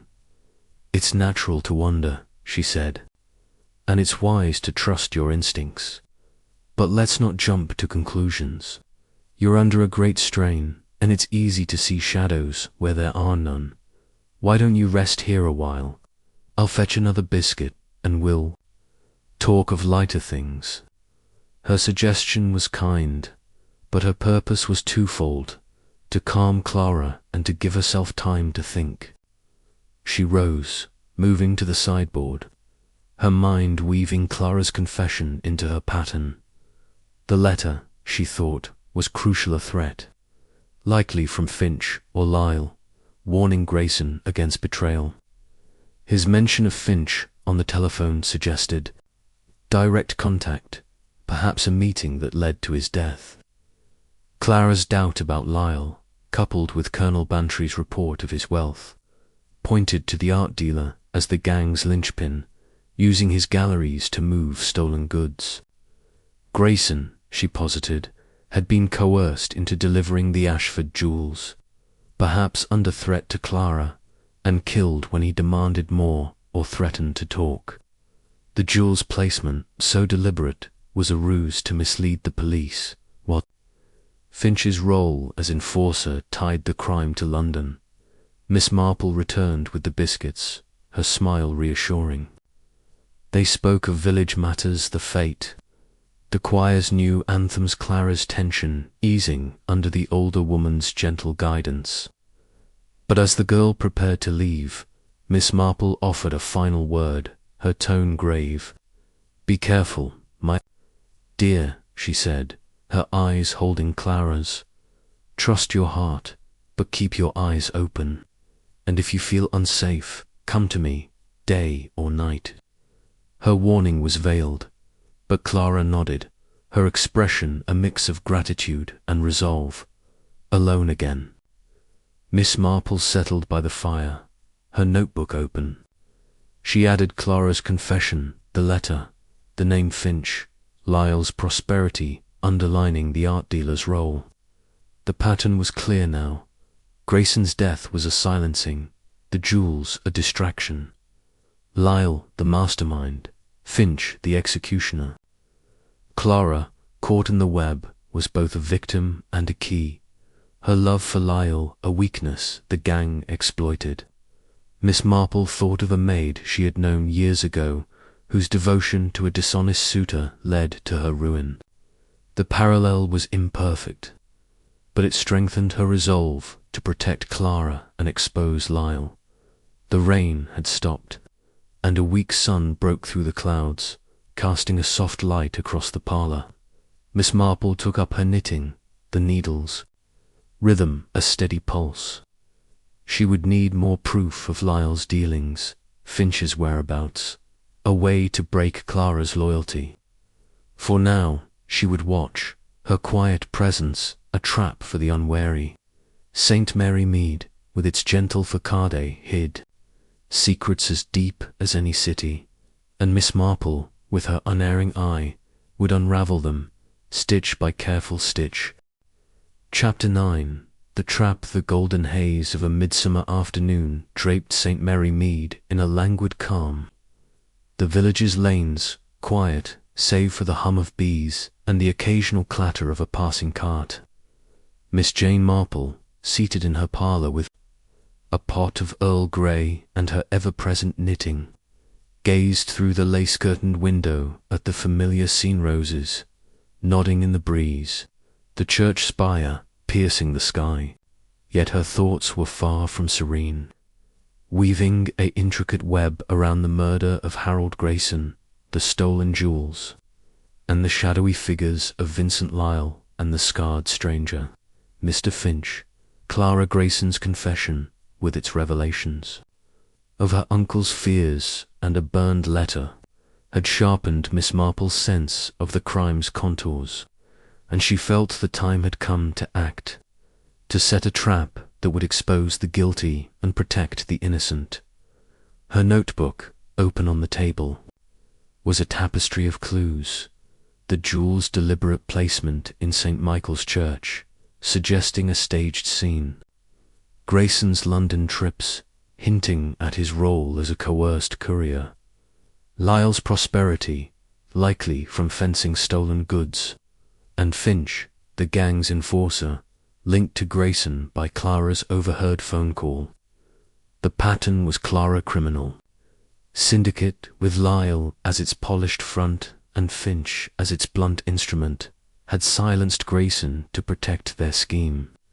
The jewels, recovered from Lady Ashford's manor, were a red herring, meant to mislead the police into seeing a botched robbery. But Clara, torn between love and doubt, was the key to unravelling Lyle's facade, and Miss Marple meant to use her carefully. The idea for the trap had come during her sleepless hours the previous night. As she sat by her bedroom window, the village cloaked in moonlight, she recalled a case from her youth, a theft of church plate where a false rumour of a hidden ledger had flushed out the culprit. A similar ruse, she thought, could provoke Lyle into a misstep. If word spread that Clara had found a diary of Grayson, detailing the gang's plans, Lyle or Finch, if he was still near, might act, revealing their guilt. The plan required finesse, for Clara's safety was paramount, and Miss Marple knew she must involve her nephew, Inspector Raymond West, to ensure the trap was sprung with precision. She penned a letter to Raymond, her elegant script masking the urgency of her request. "My dear Raymond," she wrote, "I have a theory about the Grayson case, which I believe involves a London gang. I propose a small stratagem, a rumour that Clara has found her uncle's diary containing details of his dealings. If the guilty party reacts, we may catch them. I would value your presence, and perhaps a discreet officer or two, to watch Miss Grayson's cottage in Much Benham. Do come tomorrow, if you can." She sealed the letter and entrusted it to Florence for the afternoon post, knowing Raymond, despite his occasional skepticism of her methods, would heed her call. With the letter sent, Miss Marple turned her attention to the rumour's dissemination. The village's gossip network, as reliable as the church bell, was the perfect vehicle, and no one was better suited to spark it than Mrs. Dolly Bantry, whose enthusiasm for drama rivaled her love of gardening. Miss Marple donned her hat, a simple black affair with a single feather, and set out for the Bantry's cottage, her basket of lavender a pretext for the visit. The walk was pleasant, the air warm with the scent of cut hay, and she nodded to passers-by. Mrs. Price at the post office, Mr. Hawes unloading a delivery at his butcher shop, her unassuming presence a shield for her purpose. The Bantry's cottage, with its sprawling lawns and riotous flower beds, was a picture of rural charm. Dolly greeted her at the door, her eyes alight with curiosity. "Jane, you're a godsend. I was just telling Arthur we're positively starved for news. This Grayson business has everyone in a tizzy, and you're bound to have something clever up your sleeve." She ushered Miss Marple into the drawing room where Colonel Bantry sat with a pipe and a copy of the Times, his moustache bristling as he looked up. "Miss Marple," he said, folding the paper, "Dolly's been on about that murder all morning. Says you're onto something. Care to enlighten us?" His tone was gruff, but his eyes held a spark of respect, and Miss Marple smiled, settling into a chintz-covered chair. "I've only a small thought," she said, her voice mild, "but I was wondering, Dolly, if you'd heard anything new at the Women's Institute. I called on Clara Grayson yesterday, poor girl, and she mentioned finding something of her uncle's a diary. She thought, though she wasn't sure, it might have notes about his London trips, perhaps even his troubles. I told her to take it to the police, but you know how young people are, all nerves and hesitation." Her words were carefully chosen, a seed planted with precision, and Dolly's face lit up like a bonfire. "A diary," she exclaimed, clapping her hands. "Jane, that's sensational. If Grayson wrote down what he was mixed up in, it could crack the case wide open. Oh, I must tell the Institute ladies, they'll be beside themselves. A diary in Clara's hands. Do you think it names names? That Lyle fellow, perhaps, or that scar-faced man from the Blue Boar?" Her imagination, as ever, ran ahead, and Miss Marple nodded, her expression one of gentle concern. "I wouldn't want to speculate," she said, "but it's possible.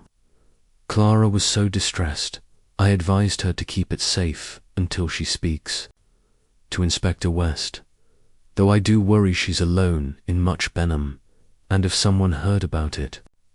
She trailed off, her eyes meeting Dolly's, and the hint of danger was enough to set her friend's tongue wagging. "Alone," Dolly said, horrified. "That won't do at all. I'll spread the word, Jane, don't you worry. The Institute meets this evening, and I'll make sure everyone knows Clara's found something vital. If there's a villain about, they'll think twice with the village watching." She was already planning her speech, and Miss Marple, satisfied, steered the conversation to safer ground. The Rose Show, the vicar's latest sermon before taking her leave. Back at her cottage, Miss Marple prepared for Raymond's arrival, expected the next morning. She tidied her parlour, setting out a fresh pot of tea and a plate of shortbread, and reviewed her notebook, ensuring her theory was sound. Grayson, she posited, had been blackmailed into delivering the Ashford jewels, perhaps under threat too. Clara, his warning to her about Lyle and the burned letter, suggested he had grown restive, demanding a larger share or threatening to expose the gang. Lyle, as the gang's front, had ordered Finch to kill him, staging the church scene to suggest a robbery gone wrong. The diary rumour, if it reached Lyle's ears, would force him to act, perhaps to search Clara's cottage or to silence her. As he had Grayson, Raymond arrived promptly at 10, his sleek car drawing curious glances from neighbors.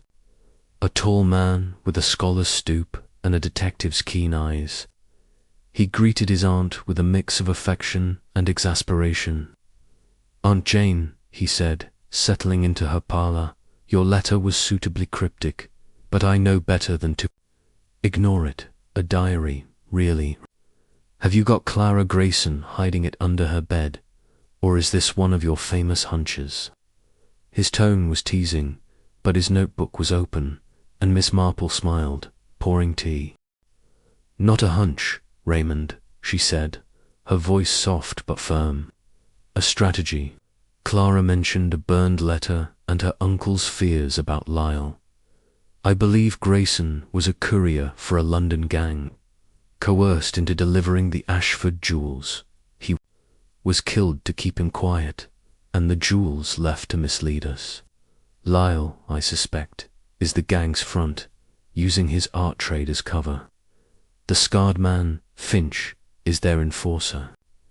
If we spread word that Clara has a diary detailing Grayson's dealings, Lyle may panic and reveal himself." Her explanation was concise, her eyes bright with conviction, and Raymond leaned forward, intrigued. "A bold move," he said, scribbling. "Notes, risky, too, with Clara in the middle. But I see your point. The church scene was too neat, the jewels too convenient. I checked on Lyle, by the way. His gallery's doing well, suspiciously so, and he's been seen with known fences. Though nothing solid enough for a warrant. Your Finch, though no trace yet. What's your plan if Lyle bites?" His respect for her, often masked by banter, was clear, and Miss Marple outlined her request. "Watch Clara's cottage," she said, discreetly of course. "If Lyle or Finch appear, you'll have your evidence. I've asked Mrs. Bantry to spread the rumor at the Women's Institute tonight, so word should reach Lyle by tomorrow. Clara's agreed to stay home, though she doesn't know the full plan. I told her only to be cautious. Can you manage it?" Her tone was almost apologetic, but her gaze was steady, and Raymond nodded. "I'll bring a man from Much Benham," he said. "We'll stake out her place tonight and tomorrow. If Lyle shows, or this Finch, we'll nab them. But Aunt Jane, if this goes wrong, Clara's at risk. Are you sure she's up to it?" His concern was genuine, and Miss Marple's expression softened. "She's stronger than she seems," she said, "and she trusts me. I've told her to lock her doors and call if she feels unsafe. We must move quickly. Raymond Lyle's clever, and he'll suspect a trap if we delay." Her words carried the weight of experience, and Raymond, finishing his tea, agreed to her plan. The rest of the day passed quietly, Miss Marple tending her garden and knitting by the fire, her calm belying the tension within. She thought of Clara, alone in her cottage, and of Lyle, whose charm masked a ruthless core. She recalled a case from her youth, a forged will that flushed out a swindler when a false clue was planted. The tactic was similar, but the stakes here were life and death, and she prayed her trap would hold. By evening, Dolly's efforts bore fruit. Florence, returning from the market, reported that the Women's Institute was abuzz with talk of Clara's diary, Mrs. Price declaring it the key to the whole affair. Miss Marple nodded, her needles clicking. The trap was set, the bait laid. Now she would wait, her quiet vigilance a net for the unwary. St. Mary Mead, with its gentle rhythms, was a stage for human greed, and Miss Marple, with her unerring eye, would see the guilty caught.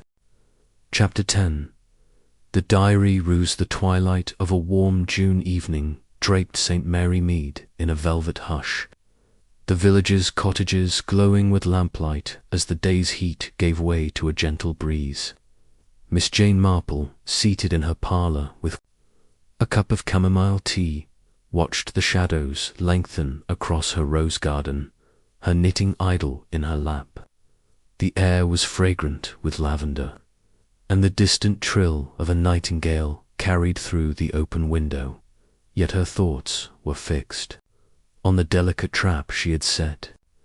The rumour of Clara Grayson's discovery of fictitious diary detailing her Uncle Harold Grayson's dealings with a criminal gang had been sown with care, and Miss Marple awaited its harvest with the quiet intensity of a gardener tending a rare bloom. Her plan, conceived in the wake of Clara's confession, was a calculated risk. The burned letter, Grayson's fear of Vincent Lyle, and the scarred stranger Finch's inquiries had convinced her that Lyle was the gang's linchpin, using his art trade to fence stolen goods with Finch as his enforcer. Grayson, she posited, had been a coerced courier, killed to prevent him from exposing the syndicate. The jewels, left in St. Michael's Church, were a deliberate misdirection, and the diary ruse was designed to provoke Lyle into a revealing act. Mrs. Dolly Bantry, entrusted with spreading the rumour at the Women's Institute, had performed her role with gusto, and Miss Marple's nephew, Inspector Raymond West, was now in Much Benham, watching Clara's cottage for any sign of Lyle or Finch. Miss Marple's parlour, with its polished mahogany table and vase of late roses, was a picture of order, but her notebook, open beside her, was a map of the case's complexities. She had sketched the church's layout, noted Lyle's prosperity, and circled Finch's name, linked to Grayson by Clara's overheard phone call. The trap relied on Lyle's fear that the diary, though non-existent, contained damning evidence, perhaps names or transactions that could unravel his operation. Clara, coached by Miss Marple to feign ignorance, was the bait, her cottage a stage, for the guilty to betray themselves. Raymond's presence, with a discreet officer, ensured her safety, but Miss Marple felt the weight of responsibility, her mind alert for any misstep. The evening before, Dolly had returned from the Women's Institute, her eyes alight with triumph. "Jane, it's done," she had declared, bursting into the cottage with a flurry of scarves. "I told them about Clara's diario. I was subtle, just a hint of worry for the poor girl, but you should have seen Mrs. Price. She pounced on it like a cat on cream. By now, half the village is whispering, and I'd wager my best hat it's reached Much Benham. If Lyle's got ears, he'll hear it." Miss Marple had nodded, her smile serene, but her heart had quickened. The rumour, like a pebble in a pond, would ripple outward, and she prayed it would stir the right waters. Now, as the clock struck 8, Miss Marple rose to close the curtains, her movements deliberate. She paused, gazing at the darkened lane, where a delivery boy cycled past, his whistle fading into the night. The village was settling into its routines, but she sensed a current of anticipation, as if St. Mary Mead itself held its breath. She returned to her chair, taking up her knitting, the needle's soft click a counterpoint to her thoughts. The trap was simple but perilous. If Lyle believed Clara held a diary, he might search her cottage, confront her, or send Finch to do his bidding. Any action would expose his guilt, but it required Clara's courage and Raymond's vigilance to succeed by morning. Word came from Raymond, delivered by a telegram Florence fetched from the post office, rumours circulating in Much Benham. It read, "Lyle seen at Clara's cottage last night, agitated. Watching closely. Stay safe, R." Miss Marple, reading the message over her breakfast of toast and marmalade, felt a surge of satisfaction. Lyle had taken the bait, his visit to Clara a sign of panic. She had instructed Clara to admit him but deny knowledge of the diary, claiming she had given it to the police a lie to keep her safe. Raymond's presence, hidden in the shadows, would catch any further move. She spent the day in quiet tasks, deadheading roses, writing a letter to a cousin, but her mind was with Clara, alone in her cottage, and Raymond poised to act. The village buzzed with the diary's tale, Mrs. Price at the post office declaring it a scandal waiting to break, Miss Marple calling at the grocer's under the guise of buying tea, listened to the chatter, her unassuming presence a sponge for every whisper. Mr. Hawes, the butcher, opined that Lyle was a wrong-un, while Miss Lavinia Finch, clutching her romance novel, spun a tale of Grayson as a secret agent. Miss Marple smiled, her needles clicking, and let the gossip flow, knowing it amplified the pressure on Lyle. By late afternoon, a second telegram arrived, this one urgent. Lyle met unknown man in lane near Clara's cottage. Overheard talk of cleaning up. Suspect Finch, moving in tonight. Need you to confirm Clara's safety. Miss Marple's heart quickened, though her face remained serene. The unknown man, likely Finch, confirmed her theory. Lyle was rallying his forces, alarmed by the diary's threat. She penned a note to Clara, urging her to lock her doors and admit no one but Raymond, and sent Florence to deliver it by hand, a precaution against interception. Then she telephoned Raymond at the Much Benham station, her voice calm but firm. "Raymond, dear," she said, "Clara must be protected at all costs. Lyle's meeting with this man suggests they're planning something desperate. I've sent word to Clara to stay secure, but your men must be ready. If it's Finch, he's dangerous likely. The one who struck Grayson. Watch the lane and don't let Lyle slip away." Her instructions were precise, and Raymond, his voice taut with focus, assured her he had 2 officers in place, concealed in a hedgerow near Clara's cottage. The evening settled over St. Mary Mead, the sky a deep indigo streaked with clouds. Miss Marple, unable to stay idle, walked to the church, her stick tapping the path. The nave was silent, its stained-glass windows dark, but she stood where Grayson had fallen, her eyes tracing the altar's outline. The crime's clarity struck her, Anutha jewels placement, the candlestick's clean surface, the vestry, doors accessibility. It was a performance, she thought, staged to deceive, but the diary ruse had turned the stage against the players. She recalled a theft years ago, a hidden locket that flushed out a maid's lover when its discovery was feigned. The parallel was imperfect, but it bolstered her confidence in the trap's design. Returning home, she found a note from Dolly, slipped under her door. "Jane, the village is agog. Mrs. Price says Lyle was seen in Much Benham, looking positively sinister. I hope your plan works, but do be careful. D." Miss Marple smiled, tucking the note into her notebook. Dolly's zeal, though undisciplined, had served its purpose, and the rumour's spread was now a force of its own. She settled by the fire, her knitting resumed, and waited for Raymond's next report, her calm a veneer over the tension within. At midnight, a telephone call shattered the silence.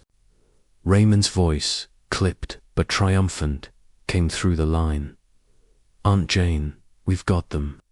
Lyle and a man matching Finch's description scar on his cheek tried to break into Clara's cottage. We caught them in the act, tools in hand. Clara's safe, shaken but unharmed. They're in custody, and I'm heading to question them now. Your trap worked like a charm." His relief was palpable, and Miss Marple, her heart easing, congratulated him. "Well done, Raymond," she said, her voice warm. "I knew you'd manage. Do ask Mr. Lyle about his art sales, and Finch about his time at the Blue Boar. And please, see that Clara has someone to stay with her tonight. She need comforting." Her instructions were gentle, but Raymond, accustomed to her precision, agreed. Promising a full report by morning, Miss Marple hung up, her parlour quiet save for the fire's crackle. She took up a notebook, adding the night's events: Lyle's attempt, Finch's return, their capture. The trap had sprung, and the guilty were ensnared, but she felt no triumph, only a quiet resolve to see the case through. Clara's safety was her priority, and she planned to visit her tomorrow, to offer the support of an old woman who understood the cost of trust betrayed. She thought of Grayson, his solitary life ended in violence, and of Lyle, whose charm had masked a ruthless core. The jewels, she mused, were a symbol of greed, their beauty a lure for the weak. Her needles clicked, the shawl growing under her hands. The village slept, its secrets stirred, but not yet settled. And Miss Marple, with her unerring eye, knew the final act was near. She recalled a case from her youth, a forged letter that trapped a swindler when its contents were leaked. The tactic was similar, but the stakes here were higher, the players more desperate. For now, she would rest, her quiet vigilance a beacon in the dark, guiding the truth to light. Chapter 11. The confrontation. The dawn broke over St. Mary Mead with a soft flush of pink, the village stirring under a sky streaked with wisps of cloud. Miss Jane Marple, awake since first light, sat in her parlour with a pot of tea and her knitting, the pale blue shawl nearing completion in her lap. The events of the previous night, the arrest of Vincent Lyle and the scarred stranger, Mr. Finch outside Clara Grayson's cottage, had set her mind alight, though her outward calm betrayed none of the urgency within. Her trap, a rumour of a fictitious diary detailing Harold Grayson's dealings, had worked with precision, drawing Lyle and Finch into a desperate act that exposed their guilt. Yet the mystery's final threads remained to be woven, and Miss Marple awaited her nephew, Inspector Raymond West, who had promised to call with details of the interrogation. Her parlour, with its polished furniture and vase of fresh lavender, was a haven of order, but her notebook, open on the table, was a map of the case's intricacies. She had traced the crime's arc: Grayson's murder in St. Michael's Church, the staged jewels from Lady Ashford's manor, Lyle's role as the gang's front, and Finch's as its enforcer. Clara's confession had been pivotal, revealing Grayson's fear of Lyle and a burned letter that hinted at a threat. The diary ruse, spread by Mrs. Bantry's gossip, had provoked Lyle into attempting to break into Clara's cottage, confirming Miss Marple's theory that Grayson was killed, to silence him. Now, with the culprits in custody, she sought the confession that would tie the strands together, exposing the gang's full scope. Raymond arrived at 9, his face drawn from a sleepless night, but his eyes bright with the thrill of a case nearing its close. He sank into an armchair, accepting a cup of tea with a grateful nod. "Aunt Jane," he said, his voice a mix of admiration and fatigue, "your trap was a masterstroke. Lyle and Finch are locked up in Much Benham, and Finch is singing like a canary. Lyle's tougher, but he's rattled. I thought you'd want the details before we wrap this up." He opened his notebook, its pages crammed with shorthand, and Miss Marple leaned forward, her needle still, her attention absolute. "Tell me everything, Raymond," she said, her voice soft but commanding. "Start with Finch, he's the key." "I think," to understanding the act itself. Her eyes, sharp as a hawk's, met his, and Raymond nodded. Flipping through his notes, Finch real name, Thomas Finchley, by the ways a known thug. Hired muscle for a London syndicate specializing in high-end thefts, he began. He cracked under questioning, eager to shift blame. Says Lyle recruited him 6 months ago to handle delicate jobs. Grayson was one of those jobs. According to Finch, Grayson was blackmailed into acting as a courier for the gang, delivering stolen goods to buyers under the guise of his London trips. The Ashford jewels were his last assignment, but he got greedy or scared. Finch says Grayson demanded a bigger cut, threatening to go to the police if they didn't pay up. Lyle, who runs the show through his art gallery, decided Grayson was too risky and ordered Finch to take him out. Miss Marple's lips pursed slightly, her mind slotting Finch's confession into her pattern. And the church, she asked. Why there, and why the jewels left behind? It's such an odd stage for a murder. Her question was precise, and Raymond glanced at his notes, his brow furrowing. Finch says the church was Lyle's idea. He replied, Grayson was a regular at the early service, and the vestry door was often unlocked. Finch had scouted it days before, posing as a tramp. Lyle wanted it to look like a robbery gone wrong, so Finch lured Grayson to the altar after the service, saying he had a message from the gang. He used the candlestick because it was handy, wiped it clean to avoid prints, and scattered the jewels from the pouch to sell the story. Lyle figured the police would chase the robbery angle, not the gang, and the jewels recovery would throw suspicion off their network. Miss Marple nodded, her needles resuming their soft click. The explanation fit her observations. The jewels, artful arrangement, the candlestick's pristine surface, the vestry door's creak she had heard. She recalled the footprint near the door, a man's boot she now attributed to Finch, and the deliberate staging that had struck her as theatrical. Clever, she said, her tone thoughtful, but risky, leaving such valuable jewels. And Lyle what?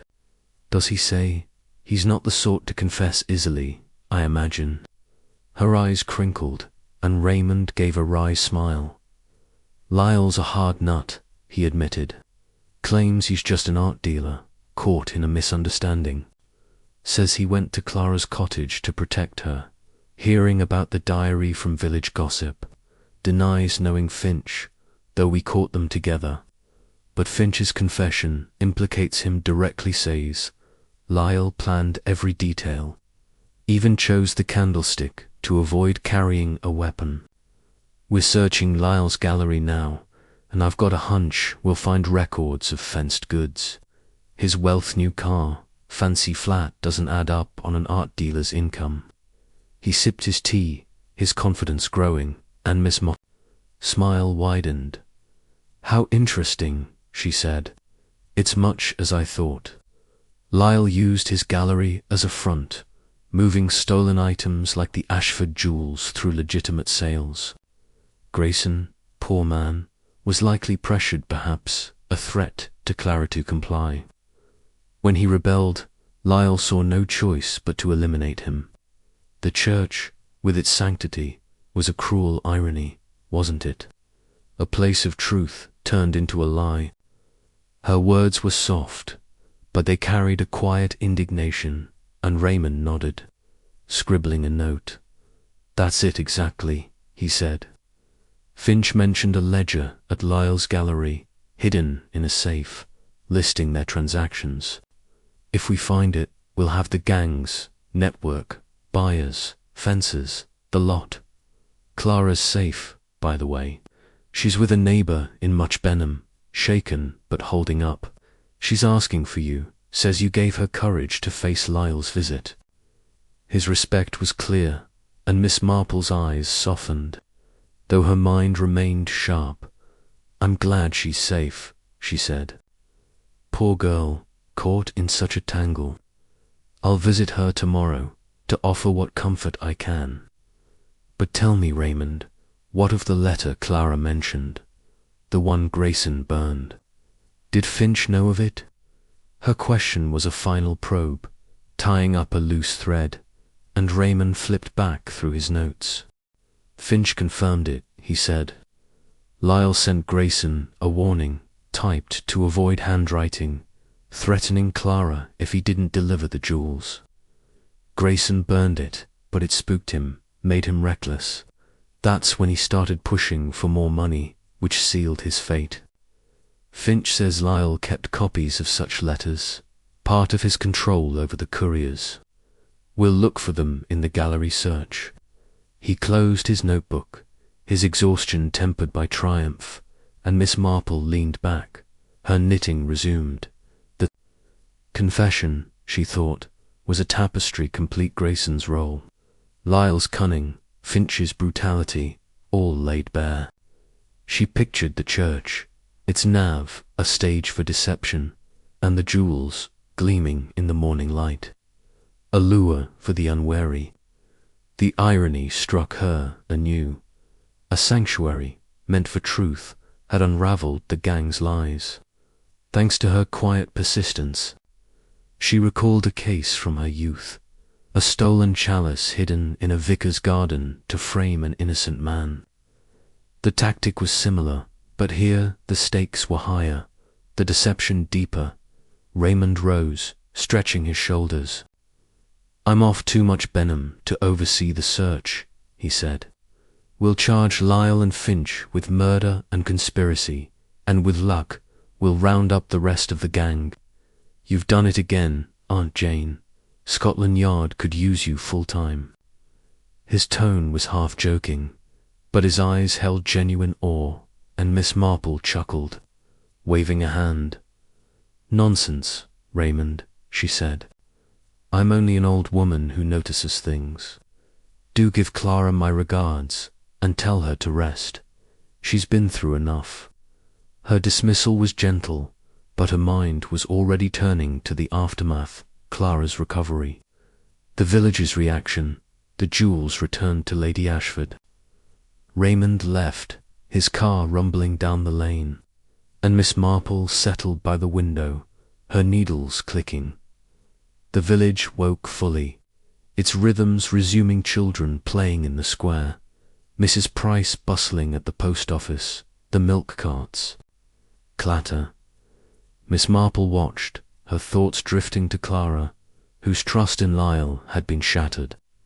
She would need time, Miss Marple knew, to rebuild her life, but her courage in facing Lyle had been a spark of strength. The gang, with Lyle at its heart, had underestimated the village's quiet observer, whose unassuming presence had been their undoing. She opened her notebook, adding the confessions, details, Finch's role, Lyle's ledger, the threatening letter. The case was nearly closed, but she felt a pang for Grayson, whose solitary life had ended in betrayal. The church, she mused, had been both crime scene and catalyst, its sanctity a mirror for human frailty. She thought of a sermon Mr. Clement had given years ago, on truth piercing darkness, and smiled faintly at its aptness. The morning wore on, and Miss Marple tended her garden, snipping wilted blooms with care. The village buzzed with news of the arrests, Mrs. Bantry telephoning to Crow about her role in spreading the rumour. "Jane, you're a marvel," she exclaimed, and Miss Marple, her voice mild, deflected the praise, suggesting bridge next week. But as she hung up, her eyes lingered. On the church spire, visible through her window, the truth had prevailed, as it always did, and St. Mary Mead, with its gentle facade, remained a place where secrets could not hide. Her knitting resumed, the shawl's final rose taking shape. The case, like her stitches, was a work of patience. Each clue a thread in a pattern only she could see. She thought of Clara, of Lyle's downfall, of Finch's confession, and felt a quiet satisfaction. The world, with its greed and guile, could not outwit the quiet vigilance of an old woman who knew the heart's shadows. And as the sun climbed higher, bathing St. Mary Mead in light, Miss Marple worked on her needles, a steady pulse in the stillness. Chapter 12. Sanctuary restored. The soft glow of a late June morning bathed St. Mary Mead in a serene light. The village's thatched cottages and winding lanes softened by the gentle warmth of summer. Miss Jane Marple, seated by her parlour window, with a cup of Darjeeling tea, watched the world-awakened children skipping toward the schoolhouse. Mr. Hawes unloading a crate at his butcher shop, the postman's bicycle wobbling under a load of letters. Her knitting, the pale blue shawl now complete, lay folded in her basket, a testament to the quiet hours spent unravelling the mystery of Harold Grayson's murder.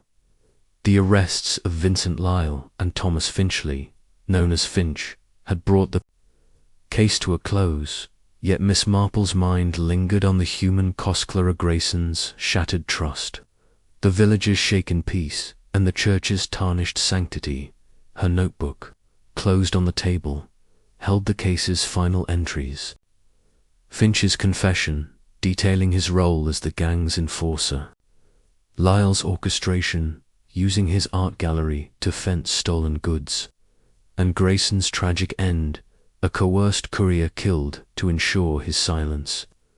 The jewels, recovered from Lady Ashford's manor and left in St. Michael's Church, had been a deliberate ruse, their glittering display meant to mislead the police into chasing a botched robbery. Miss Marple's trapper rumour of a fictitious diary had provoked Lyle and Finch into a desperate break-in at Clara's cottage, exposing their guilt.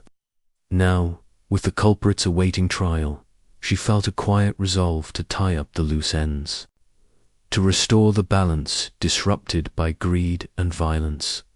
The village, though abuzz with the arrests, was regaining its rhythm. Mrs. Price, at the post office, recounted the drama with relish, declaring Lyle a wolf in sheep's clothing. Mrs. Bantry, whose gossip had fueled the trap, telephoned daily, eager for details, while Mr. Clement, the vicar, planned a service to reconsecrate the church, hoping to cleanse its memory of bloodshed. Miss Marple, ever the observer, listened to the chatter, her unassuming presence a sponge for the village's pulse. But her thoughts were with Clara, whose courage had been tested and whose future now hung in the balance. She had promised to visit the girl in Much Benham, to offer the comfort of an old woman who understood the weight of betrayal. At 10, Miss Marple set out, her black hat pinned neatly and a basket of homemade scones on her arm. The walk to the bus stop was pleasant, the air fragrant with clover and the distant hum of bees. The bus to Much Benham, a rattling affair driven by a cheerful Mr. Pock, carried her through rolling fields, the downs a patchwork of green under a cloudless sky. She gazed out the window, her mind turning over the case's lessons. Grayson's death, she mused, was a tragedy of trust misplaced, his solitary life exploited by Lyle's cunning. The church, meant as a sanctuary, had become a stage for deception, yet its very openness had allowed the truth to emerge. She recalled a theft years ago, a silver spoon hidden in a Kaya-boy's locker to frame him. Its resolution a mirror to this case's clarity through careful observation.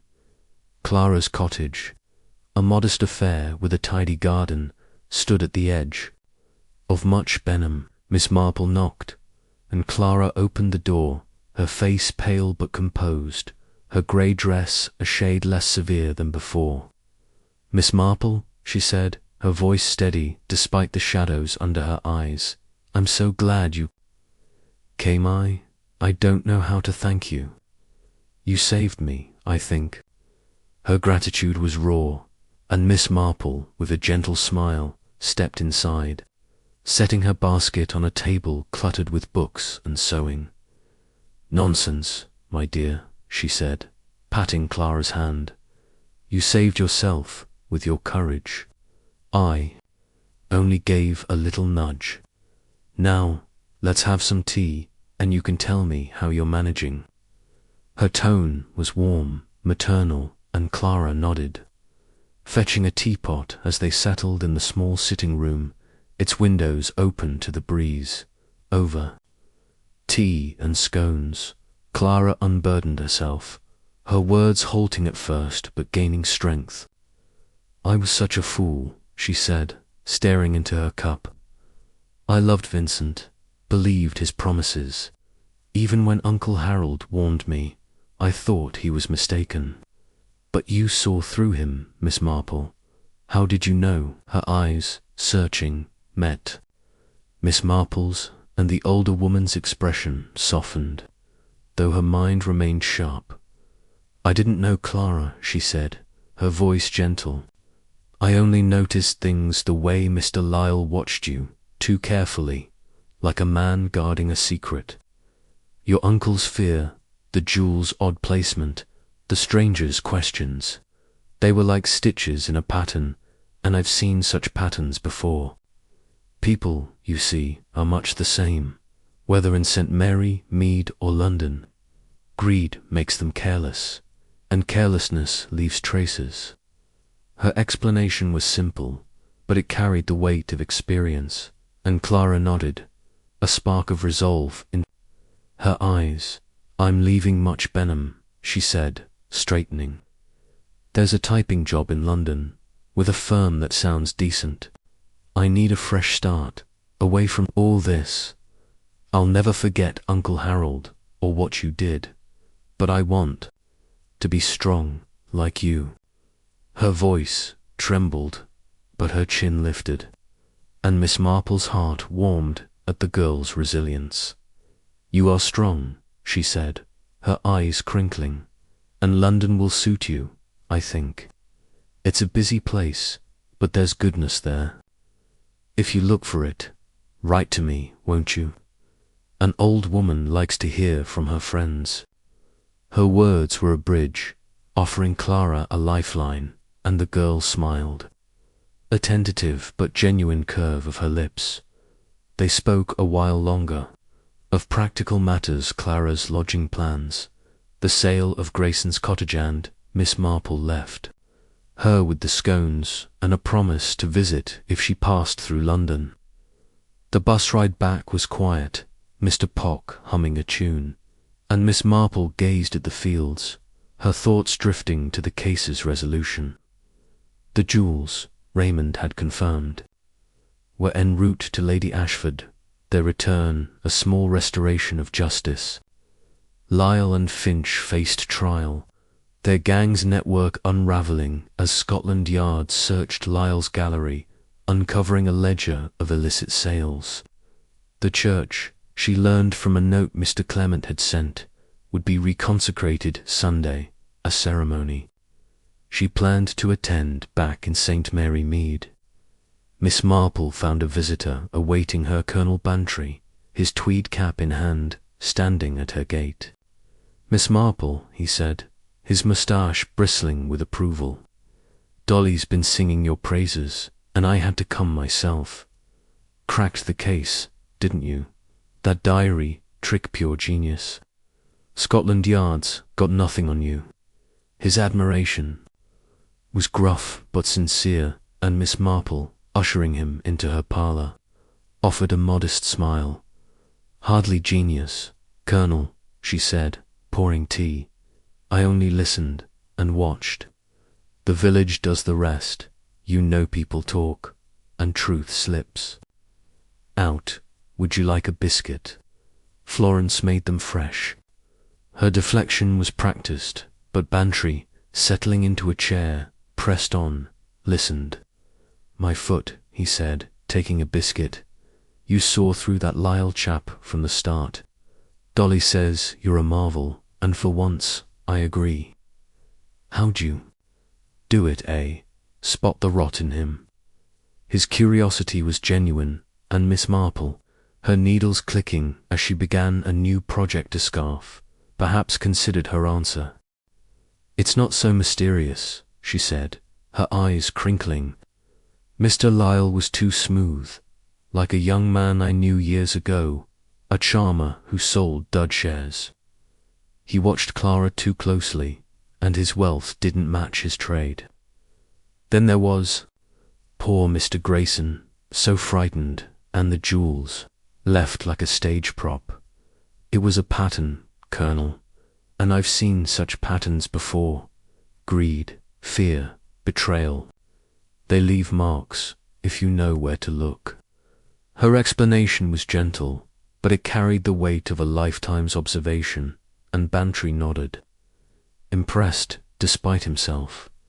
"Well, you've set the village right," he said, crunching his biscuit. "Dolly's planning a tea to celebrate, wants you as guest of honor. I told her you'd rather knit, but she's insistent. What do you say?" His eyes twinkled, and Miss Marple chuckled, waving a hand. "Tell Dolly I'll come, but—" "No fuss, please," she said. "I'm far too old for honors, but I'll bring my knitting keeps, my hands busy and my mind clear." Her humor was dry, and Bantry, finishing his tea, took his leave, promising to curb Dolly's enthusiasm. Alone again, Miss Marple settled by the fire, her notebook tucked away. The case was closed, the guilty caught, the innocent freed. She thought of Clara embarking on a new life, and of Grayson, whose quiet existence had masked a fatal entanglement. The church, reconsecrated, would stand as a symbol of renewal, its sanctity restored. She recalled a sermon from her girlhood on light-piercing shadow, and felt its truth anew. St. Mary Mead, with its gentle rhythms, was a microcosm of human nature, its secrets no match for her quiet vigilance. Her needles clicked, the scarf taking shape, a gift, perhaps, for Clara's London venture. The village hummed outside, its gossip fading into the ordinary Mrs. Price's new hat, the vicar's sermon, the fates planning. Miss Marple watched, her eyes bright, her heart at ease. The world's darkness had touched her home, but light had prevailed, as it always did when truth was sought with patience. And as the sun climbed higher, bathing St. Mary Mead in warmth, she knitted on her work, a steady pulse in the stillness, a testament to the power of seeing what others overlooked.